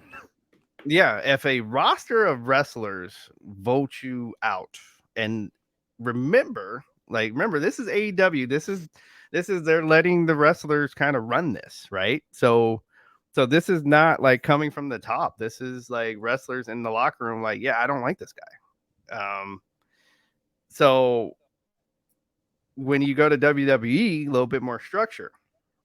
Can he handle that? Like, that's my only, because they'll have him back. Like, the WWE doesn't care. Like, I mean, they've had Bret Hart back. They've had, like anybody can come back. So that's not the question. It's on this ball is in CM Punk's court. This is a real thing. So for now, because I don't think, like, my impression of CM Punk right now, I just don't think, I think this is probably it for him. Like, maybe you'll see him in the indie something or other, but I think this is it for him for a major company, in my opinion, from just his own behavior is basically what I go on that, giving this sell. I have to say, I'm selling. I don't think WWE needs him at this point. I think really don't. CM Punk at this point needs WWE more. If he's still got that wrestling bug, which apparently he does, I think he's got to find another outlet, maybe do the indies a little bit or something like that, which that could be good for him. Matt Cardona said he made more money on the indies last year than he did on WWE. Doing it, but keep in mind he's doing NWA, he's doing Impact, he's doing his podcast, stuff like that. And he wasn't a main eventer. So right. So CM Punk, I mean, CM Punk could probably make some serious money on the indies and just doing like one-off stuff here and there. But yeah, I just don't think WWE needs him. I think there's more risk than reward at this point. And he's a cancer in the locker room. He's a proven cancer in the locker room. I think it's just not worth it. Not worth it for WWE. What do you got for buy sell? This PWI the women's list for this year. There's like, I'm so kind of in the middle. Yeah, the lists are like, and I know, like, some of this is made for debate. Like, we know this. But there's some spots I buy and there's some spots I sell. You got Bianca 2, Thunder Rosa 3, and then they're putting, like, there's this, this Japanese wrestler. I want to say Sayuri. Yeah, they do a lot of Stardom. I'm looking at the list right now. Yeah. But yeah, Thunder Rosa number 3. She hasn't wrestled in like 3 months. Well, I mean, it goes on what you did for the entire year.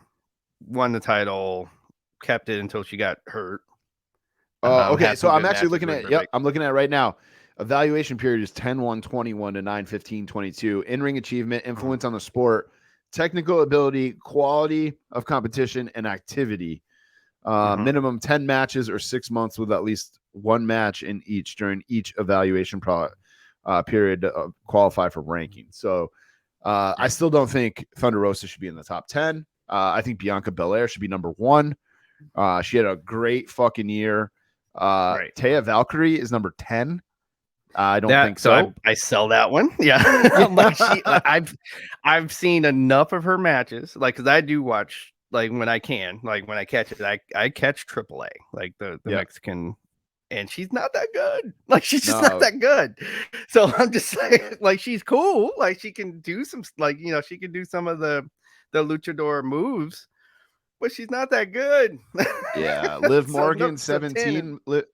Liv Morgan should be in the top 10, man. She changed her whole image. Deonna Purrazzo 19. That might be Mandy Rose 21. Come on, she's held the NXT title for over a year. And change some things. She was an influence of some change. like in their own thing here. Naomi is 47. She hasn't done anything. Bailey. Yeah, it's like they kind of threw that in there, right? Like that's kind of a random. Yeah, and I feel like Bailey has been on fire since she came back. She's not even on the list. Well, from September, right? She came back at SummerSlam, right? Yeah, so that would count. Yep. So she should be on here somewhere. You're gonna tell me Red Velvet is had a better year than Bailey? Come on, man. Your girl Ruby is 60. You know who should be in the top 10 or 20 and isn't? Is Rhea Ripley. Because Rhea Ripley is a fucking star. True. Rhea Ripley is 42. It's probably from her amount of because most of her stardom, at least from recently, has been with as a character in this group, not a whole lot of matches. That's true. Yeah, not a lot of maybe matches. That's where so let's see. So Mandy Rose, like you said, a little bit low. Jade Cargill at 5. And nope. Contrary to what Phil just said, I don't think she should be number 5. Maybe 5 is a little high. Yeah, she definitely 15-10. Because he said, he hit it on the button. She looks like $1 million. But she's still very green. Yes, she's very green. I've seen her miss. Are they not seeing when she damn near it? The referee had to not count the 3 because she forgot what was going on in the match. Which in WWE you would have just lost your title. They would just you win it back next week, but you forgot where you were and you didn't kick out, so tonight you lost it. It's the way that would happen in WWE. Yep. Let's see what else. Sasha's at 26. I think that's for her own behavior and what happened there. She wasn't that good to be able to leave and be at 26. That's high. Yep. Along with Naomi being at 47. It's you guys are, come on now. Yep. So there's some buy and there's some sell. I'm gonna sell that whole list. Fuck that list. I'm selling the whole thing. So let's see just for fun, I was looking at who was 150. Hyper Maseo. So she must be in Stardom or something. Yeah, Shotzi's at 137. That's pretty much where I start to know people's name. Is when I got to Shotzi at 37. Mia Yim at 33. 133. That's stupid. All right. You ready to move on? I'm ready. All right, let's do this.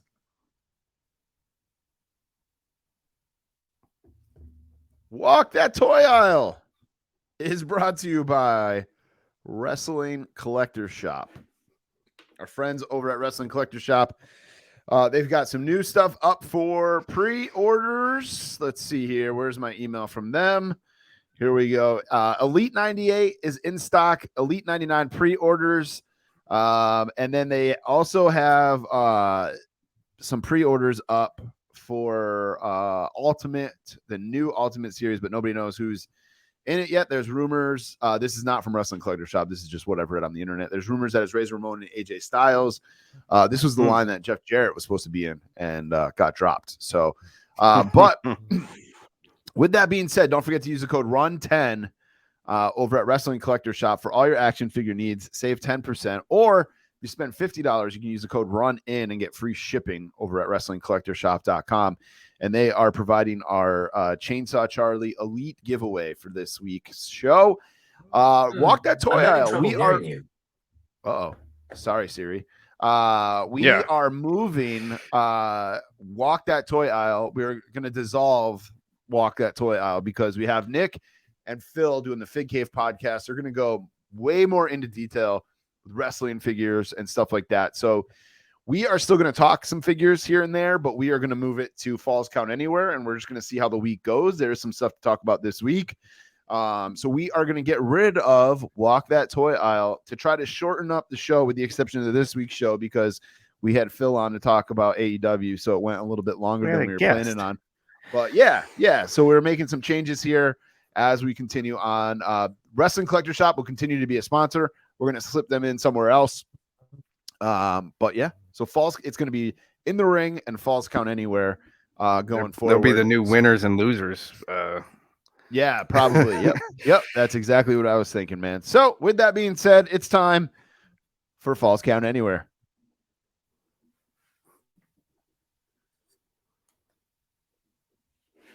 We're always trying to evolve here at the Run-In Podcast. And Falls Count Anywhere is brought to you by our friends over at Homage. Dude, they keep dropping fire. It's taken me such self-control to not order, because I'm trying to drop a couple pounds before I order new clothes. Just because I'm in a weird state right now where I'm in between a large and an extra large. And I want to be a definitive large before I order some new stuff. So they have a ton of NFL stuff, ton of retro NFL stuff. The starter jackets. They've just got some brand new crew neck sweatshirts up there. Right now, today, if you're listening early on Patreon, 20% off all NBA shirts. They got some U.S. soccer shirts that are brand new up there. Ohio State, NFL. They did a series of shirts with NFL and Bud Light, if that floats your boat. All kinds of stuff up there, man. And of course, they got their whole WWE section.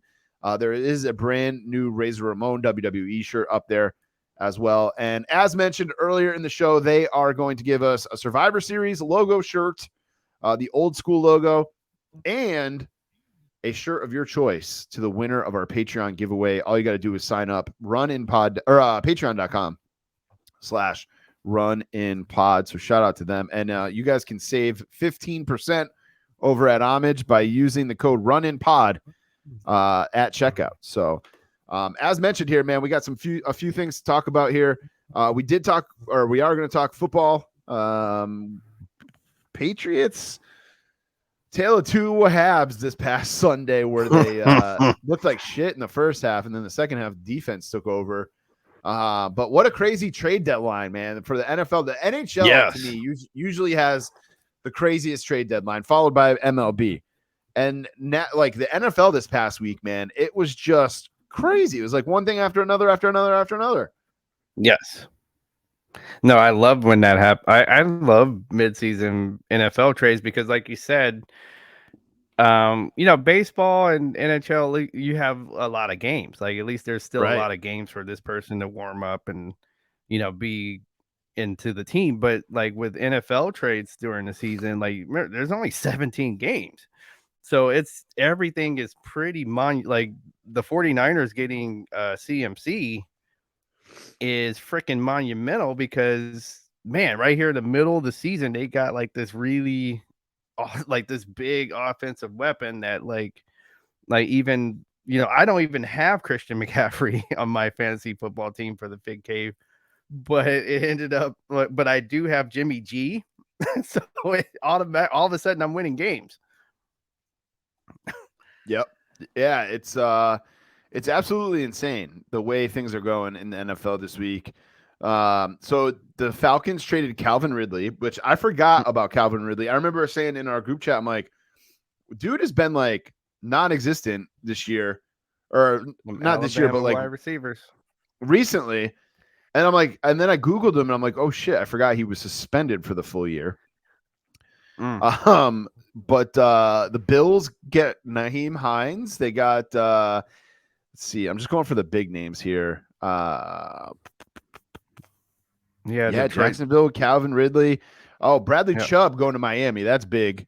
Denver gets Chase Edmonds. Man, Chase Edmonds was so hot for a little while and then just hasn't really been able to do anything. The Bears got Chase Claypool. I was kind of hoping the Patriots would get Chase Claypool, but maybe it was the asking price was too much. I think one of the biggest surprise trades was TJ Hawkinson going within the division to the Vikings. I said I might have said this in our group chat. The most Lions thing is trading their tight end, their very good tight end, to a team with the number 2 receiver, basically. Yeah, Yeah, it's crazy. And they're not, the Lions aren't that bad. Like they, you know Right, what I mean? right. Like they have a puncher's chance in games to win.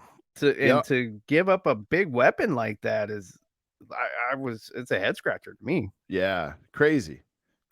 I was hoping the Patriots would make a move. They didn't make any moves.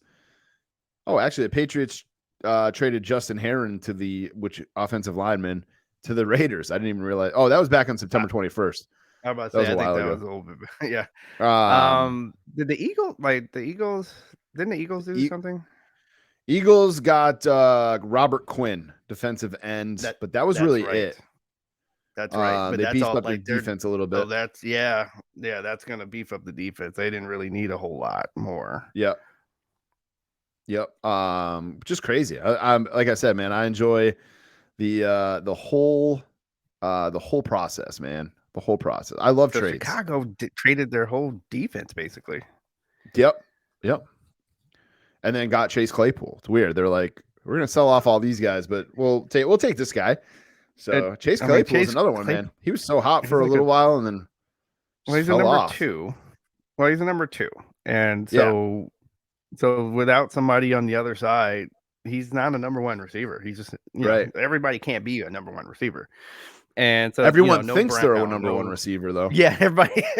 But yeah, with no Brown and no Juju Smith, like that, everybody. Oh, just cover him, and we're good. Yep. Patriots got the Colts this week. Sorry, Mike Lanham. That should be a win, hopefully. Stop me if you've heard this before. I think I said it on Hey, what do you say within the Patreon? Like, I want Patriots to make a decision. Like, are we going to be really bad and get a good draft pick? Or are we going to be like, are we going to make the playoffs? But even still, like, why make the playoffs? Yeah, why make the playoffs if you're not going to go on a run? You know what I mean? Like, right. I don't know. Maybe I'm a spoiled Pats fan because some people will say that. I'm sure. That's anybody. To me, I think that's with anything. I haven't won the Super Bowl since the 80s, and I'm still like, why go to the playoffs if we're just going to get our head kicked in one of the 2 rounds? Right. You know, within 2 rounds. So no, I agree with that. It's not about being, you know, like nobody wants to go to the playoffs and lose. Like that's just right. You know, so only go when you think you're gonna go all the way. Sunday night game this week is where is it? Oh, Titans and Chiefs. Man, the Chiefs are always on fucking Sunday night. It seems like Titans and Chiefs. Titans are 5-2 quietly. So are the Chiefs. Who are you picking in this one? I think I'm gonna go. Let's see, man. And where is it at the Chiefs? It is at the Chiefs. It's at Arrowhead. Okay, that's a tough. Like, because I mean, because where there's a clear advantage here is at tight end and quarterback for the Chiefs. And then Titans defense is a little bit better than the Chiefs. Because I'm not gonna ever say Tannehill is anywhere close to a homeboy.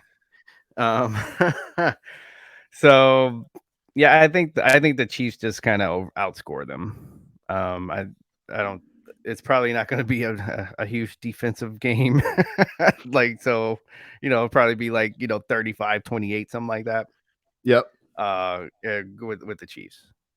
I'm going Chiefs too. It's hard to pick against the Chiefs. Not that they're the Roman Reigns of the NFL, but they're very hard to pick against. So right. There's some teams I think that are better than them. Yeah, like I think Miami's better. I think the Bills are clearly better than they are. So, and that's off the top of my head, but I don't see them winning the Super Bowl. But they can beat the Titans. Yep. World of Video Games, PlayStation announced VR2 is coming in February of 2023. I feel like they're just missing this because if you have a child or you're a big video gamer, I feel like you're looking for a deal for Christmas. Like, right. I'm not buying a new video game system in February of 2023. I'm sorry. Especially since my kid is asking for Oculus for Christmas. So this is like an easy, like as much as I'm kind of like, maybe I should wait and see what this PlayStation VR is going to be like since we have PlayStation. But Christmas is coming. Got to have something for him to open. You know what I'm saying? Like, it's a tough. It's like, oh, hey, buddy, we didn't get you Oculus because that's what you wanted. But we're gonna wait until PlayStation VR comes out. You know what I'm saying? You know, like, it's hard to, especially with an 11-year-old who's trying to get me to buy NHL 23 every day, and I'm like, dude, it's gonna go on sale. It just came out. It's gonna go on sale. It's gonna be like $29 in another month on Black Friday, right? That's what I keep telling them. But now the Mighty Ducks jerseys are in there, and the Hawks from the Mighty Ducks movies. And he's like, well, what if those aren't in there anymore when we buy it? Like, we got to get it now so that we get them. I'm like, no, they're gonna be in there. Yeah, settle the fuck down. I love you, kid, but settle down. So I think we are actually grabbing him an Oculus or Meta Quest 2, it's called now, for Christmas. Because he's been asking for one. So, yeah, it's just, I feel like PlayStation just missed this, because if it was coming out around Christmas, I mean, 256 gigabyte Oculus or Quest 2 is $499. I saw the PlayStation VR is going to be around $5 something. It's like it's almost the same price. Yeah. Right. It's like I would probably buy the PlayStation VR over Meta Quest 2 just because we have PlayStation continuity. Right. Yeah, I'm gonna wait, because just like you just said with NHL, the price of this is also gonna drop. Right. So I'm not gonna be a first buyer. I can wait. It's one of those, I'm not gonna have, like, I want this, but I'm not gonna have FOMO watching people play with it. Same. So I can wait. I'll wait for the price to drop, and you know, I'll probably get it around Black Friday of next year. is my prediction. But I don't need this year. And like you said, like, I think they missed because, you know, I'm probably gonna get the OLED Nintendo Switch. Yep. For the kids around here. And myself. Dude, I've been kind of toying with the idea of getting a Switch for myself. Yeah, I really have been, but I'm like, I've like held my kids, and I don't like how it's very wide. I feel like, I don't know. I'm just like mostly torn. what made me like, what cemented it is that they now have the sports again. Like, they have the sport game, like with all the bowling and everything else. So I was like, okay, that was the last pin to get this for Christmas. Like, I think for me, it would be like if they got like an EA Sports license. I know there's like FIFA is on there, the show is on there now, but like if they had NHL and Madden, I think I'd be all in. I wonder, like, so they have the show. I wonder if they have like a home run derby where you're, you know, swinging the the remote. I don't know. In the home run. For the show. I'll have to look. My kid has the show on his Switch. I'll have to take a look. But what else we got? Buy me a shot. Action figure news. Even though we said we weren't going to do action figure news, we didn't say we weren't going to do it. We're gonna talk things here and there. Just not to go into full detail like we used to, but new pics of the Aleister Black Supreme figure. And you saw the Cody one in person, huh? Yeah, it's like there was a whole shelf of them at the local Walmart here. And like, one thing that catches your eye is the size of the box. It's a huge box and I guess because you basically have 2 or 3 action figures in there, because you can see all the parts in it, and you can see like there's different legs, there's different, you know, all the different outfits and everything that come in these packages. So one thing I will give them is that, it's for like almost $50. Yep. But you essentially are getting more than you are getting more than one figure. 2 figures, right? Yeah. I like the packaging on them. I like that they put all the accessories on the side, so it doesn't look as weird with like a floating head in there or something like that.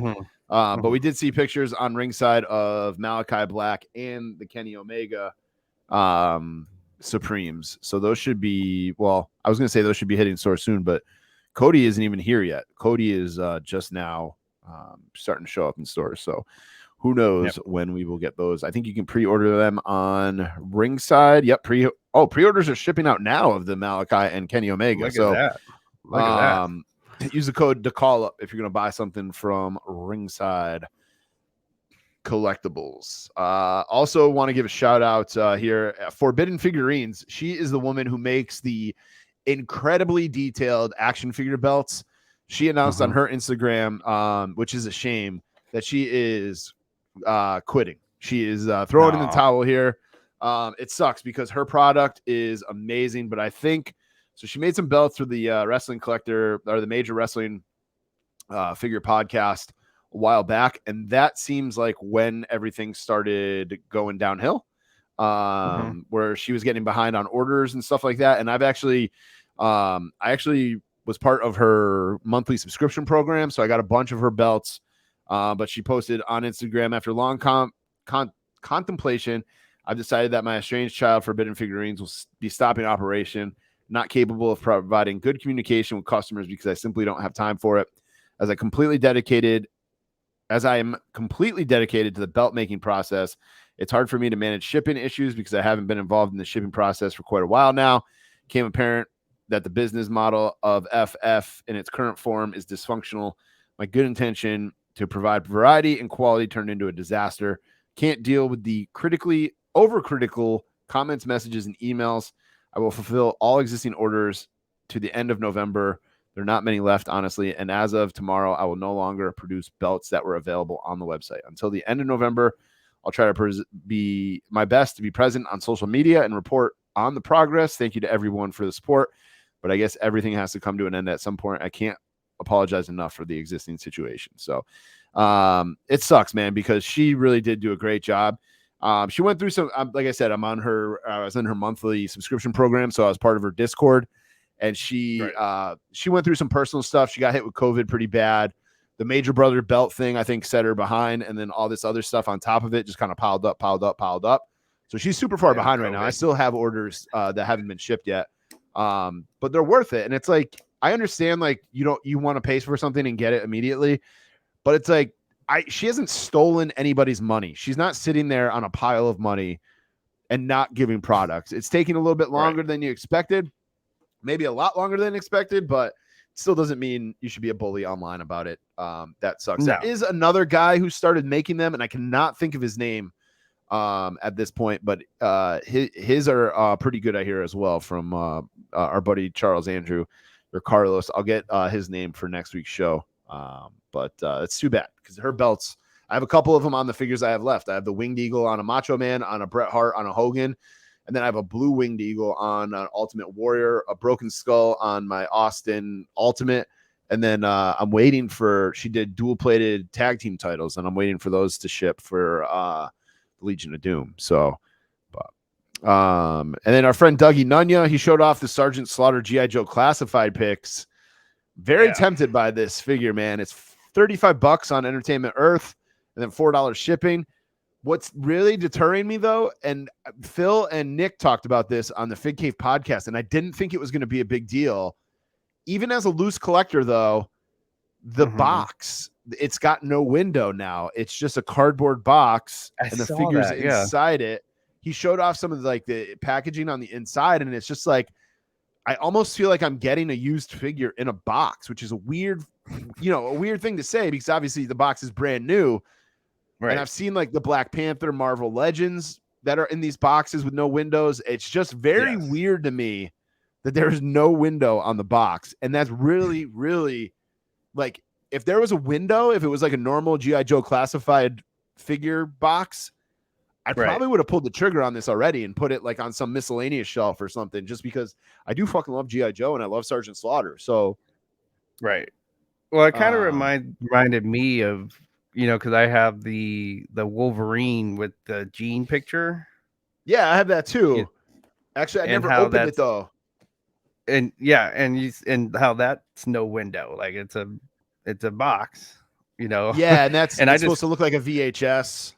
Yeah. And then I just kind of looked in it just to kind of peek inside. Like, I didn't take it all the way out, but like you said, it's like when you open it, it almost looks kind of cheap, like you said, on the inside.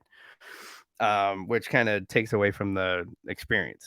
It's not like I got the Jurassic Park, one of the CDCCs, and when you open that box, like you got sound and everything. Like you got the Samuel L. Jackson saying his lines when you hit the button, and you have the lights and everything in the box when you kind of fold down the flap. So that added to the experience. I felt good about that purchase from there. Like all the Super 7 boxes, like all of the Super 7s, like when you take off the cover of the Super 7, you're totally satisfied every time.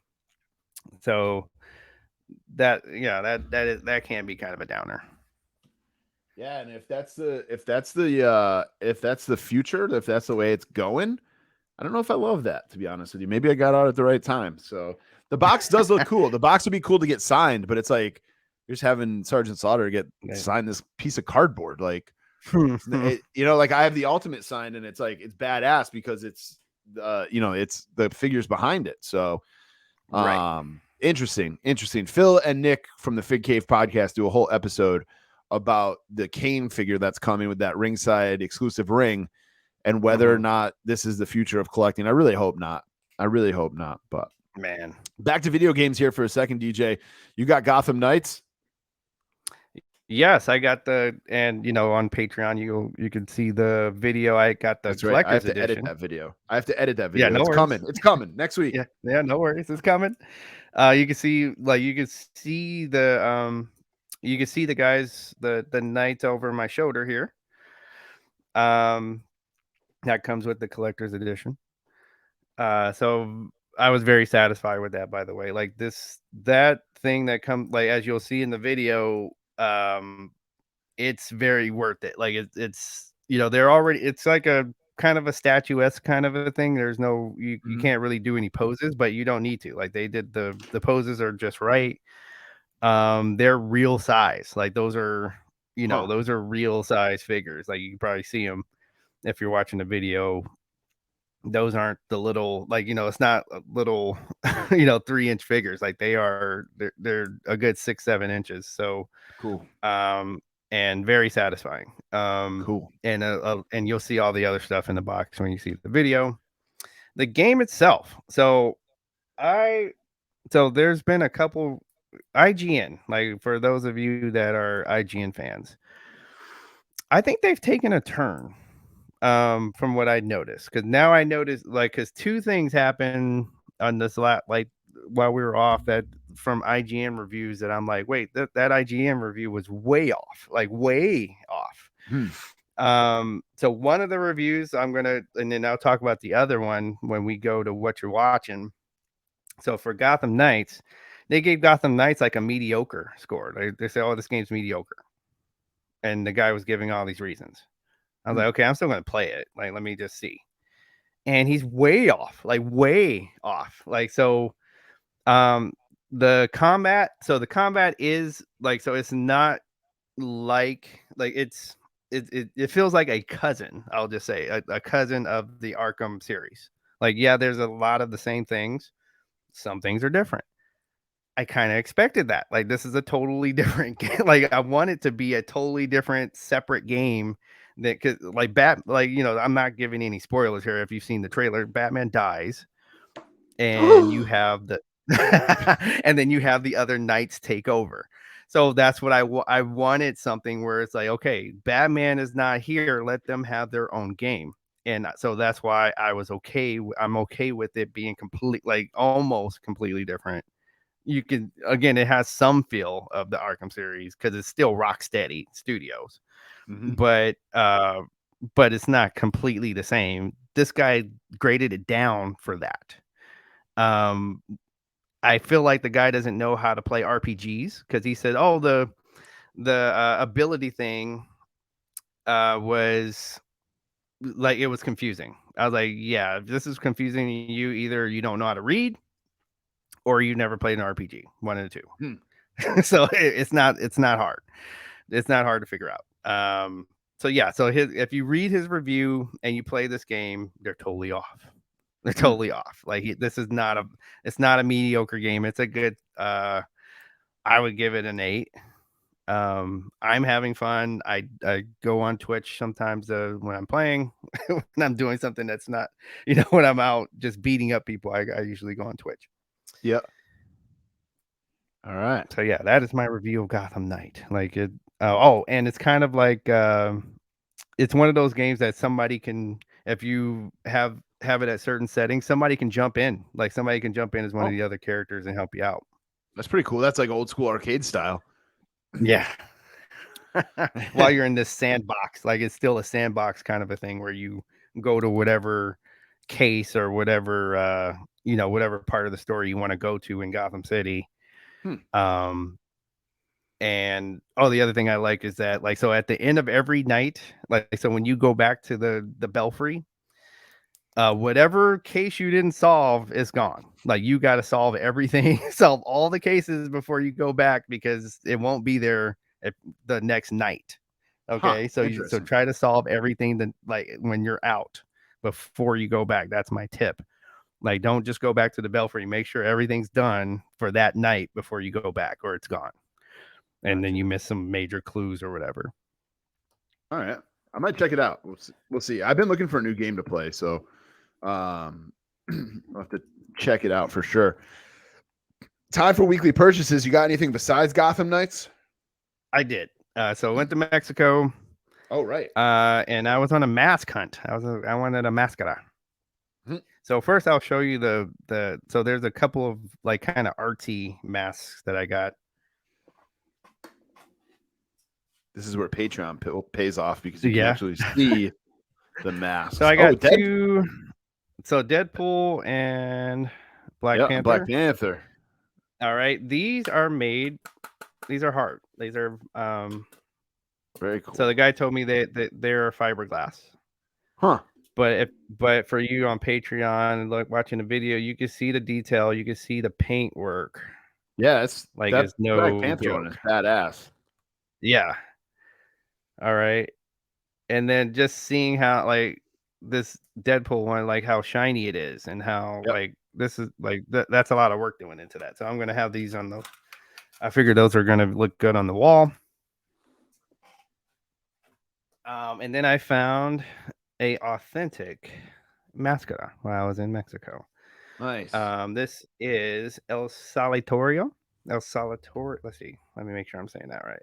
Yeah, El Solitario. Which in Spanish means like the loner. He was like, so anybody that knows who Santos is, Santos was like the Hulk Hogan of luchadors. Like he's the guy, like when they say they made movies and everything, it was usually Santo, right? So this guy was, I would say, the Macho Man, because they had that kind of relationship. They were their rivals and then their tag team partners, right? So for a pro tip for when you're looking for these, so you'll see that, like, for those on Patreon, you'll see that this is all fabric, right? It's all fabric, right? This is patent leather. So when you see like the cheaper ones, this will be padding. Like you'll see, like it'll have like literally like foam pad, like kind of built into it. Those are for kids. Like that's not a real one. So the ones that are just fabric, and then depending on the character, like you can see on Patreon, like it's gonna have like some glitter even to the shine of on the fabric, and that's how you know you have a real one. All right. Very cool. And then while I was at Walmart looking, I got my own Undertaker Superstar. Nice. Finally. You kept saying, you're like, no, I'm gonna hold out because I found him. And you're like, I'm gonna hold out. I know it's coming. I know it's coming. So yeah. So you guys can not worry about that. Maybe when those Codys go on clearance, I'll get one of those. Yeah, I just want to see one of those Cody's in person. I just want to see one in person. For me, I got a few things actually. For a guy who's out of the biz, I got. I end up opening them. I was gonna do like an unboxing on the show last week, but we obviously didn't do it. I end up getting the new Ultimate Warrior Ultimate from WrestleMania 7, so I got him out of the box already. This figure, I don't know how good you guys can see it, but the face was there. There were some mixed reviews on the face with no paint. It's better than I thought it was. It's still a little kooky, but it's definitely better in person than I thought it was. He looks like Kerry Von Erich. To be perfectly honest, it looks like if I bought that Kerry Von Erich figure down and put it into the camera. It comes with this piece of his jacket. I don't know even know what you call this, but the old defining moments did not come with this piece. So a cool little accessory there to add on. I think having the no face paint is cool too, because you can have them like, if you remember after the match, he put the duster back on. So kind of cool to be able to do that. It's so hard to not buy Ultimate Warrior figures, man. Like that new Survivor Series one that's out, I kind of want that one too.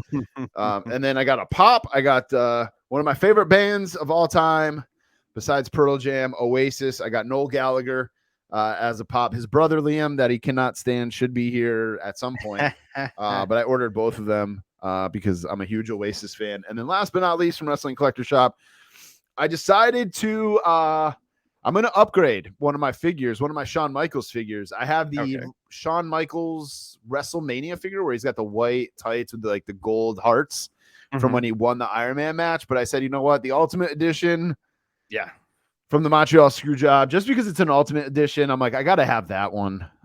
So I grabbed this from Wrestling Collector Shop, and I'm going to swap it out for that. I don't need two world champion Shawn Michaels figures, so I'm going to swap it out, and this will be my Shawn Michaels figure from his title run era. And that, and I'm looking right at it, and I got this. This was Mike Lanham turned me on to this. You guys know I fucking love Cheers, right? I was watching it before we started recording. And Life magazine put this out, and it's in the newsstands everywhere, and like I have seen that. Yeah, grocery store and stuff. Mike Lanham sent me an eBay link. Some lady sells magazines on eBay for I have the invoice right here. It was $7.97 total. Wow. I'm not sure how she's doing it, because on the magazine it says $14.99. So it was $3.49 for shipping and $4 for the magazine. So he's doing magazine truck heist. Yeah, it fell off the back of the truck. So I've looked through this a couple times, man. It's so good. The pictures in here and everything. If you're a Cheers fan, definitely worth picking up. So very excited about this. I love it. I looked through it way too many times already. As I'm watching episodes, I'll look through it. So very cool. Very cool. And that brings us to what you're watching, Deej. I know you saw Black Adam. Yes. I have not. Yes. All right. So Black Adam. So once again, here's my IGN rant for part 2. They gave this a mediocre score. Because it's DC. Right. So the reasons, it totally feels like it was just because it was DC. Some characters that we don't know were, in a lot of the movie, and they made and and all this stuff. And then so I was like, okay, I'm gonna go watch it anyway. So Athena and I went to go watch it. This was while we were in San Diego before we went over to the day before our flight. And I was like, and then I look over at as we're in the middle of the movie, I'm like, this is not a mediocre movie. What the hell was that guy talking about? And then here's something she's a very novice comic book fan. She's like, yeah, I'm really enjoying this movie. So don't believe that. Don't go by. I don't know what I think these score, everybody keeps wanting this to be a Marvel, DC to make a Marvel movie. Yeah. And it ain't gonna happen. They're not doing the same formula. They're not the formula for a Marvel movie is so everybody gets some kind, except for Hawkeye and Black and Scarlett Johansson, Black Widow. Yeah. They're they got their their movie way later, but everybody else had a movie to themselves, right? And then they throw a bunch, like almost every, think about it, almost every movie was another Avenger movie. Like you can damn near call it an Avenger movie. They would throw a bunch of the people that you already know into somebody, like Captain America's last two movies were Avengers movies. Okay. Yep. So you're telling, so they stacked the deck. That's why you like those movies. They just wanted you to get to know like this is Black Adam's movie. Okay. So you're not going to get, you know, all these, Batman is not going to show up to Black Adam's movie. Okay. So, and I was okay with that. The storyline flows. Okay. You get like, you know, you get the story, you get why he's so angry. He's kind of a Wolverine kind of a character. I kind of wish, like, I would say I wish it wasn't PG, whatever. I think it's PG-13. I think Black Adam deserves to be more than that. If you've ever read it, but I guess they wanted, like, you know, they probably wanted the family money, which it became the number one movie, so it was a good idea for them, right? Yeah. But no, it's a really good movie. It's a really good movie. Don't believe the mediocre score. That's not, it's totally it's totally trying to crap on DC is what this is. And that's sad. That's sad that we've come to such tribalism where we can't just go out and enjoy something for what it is.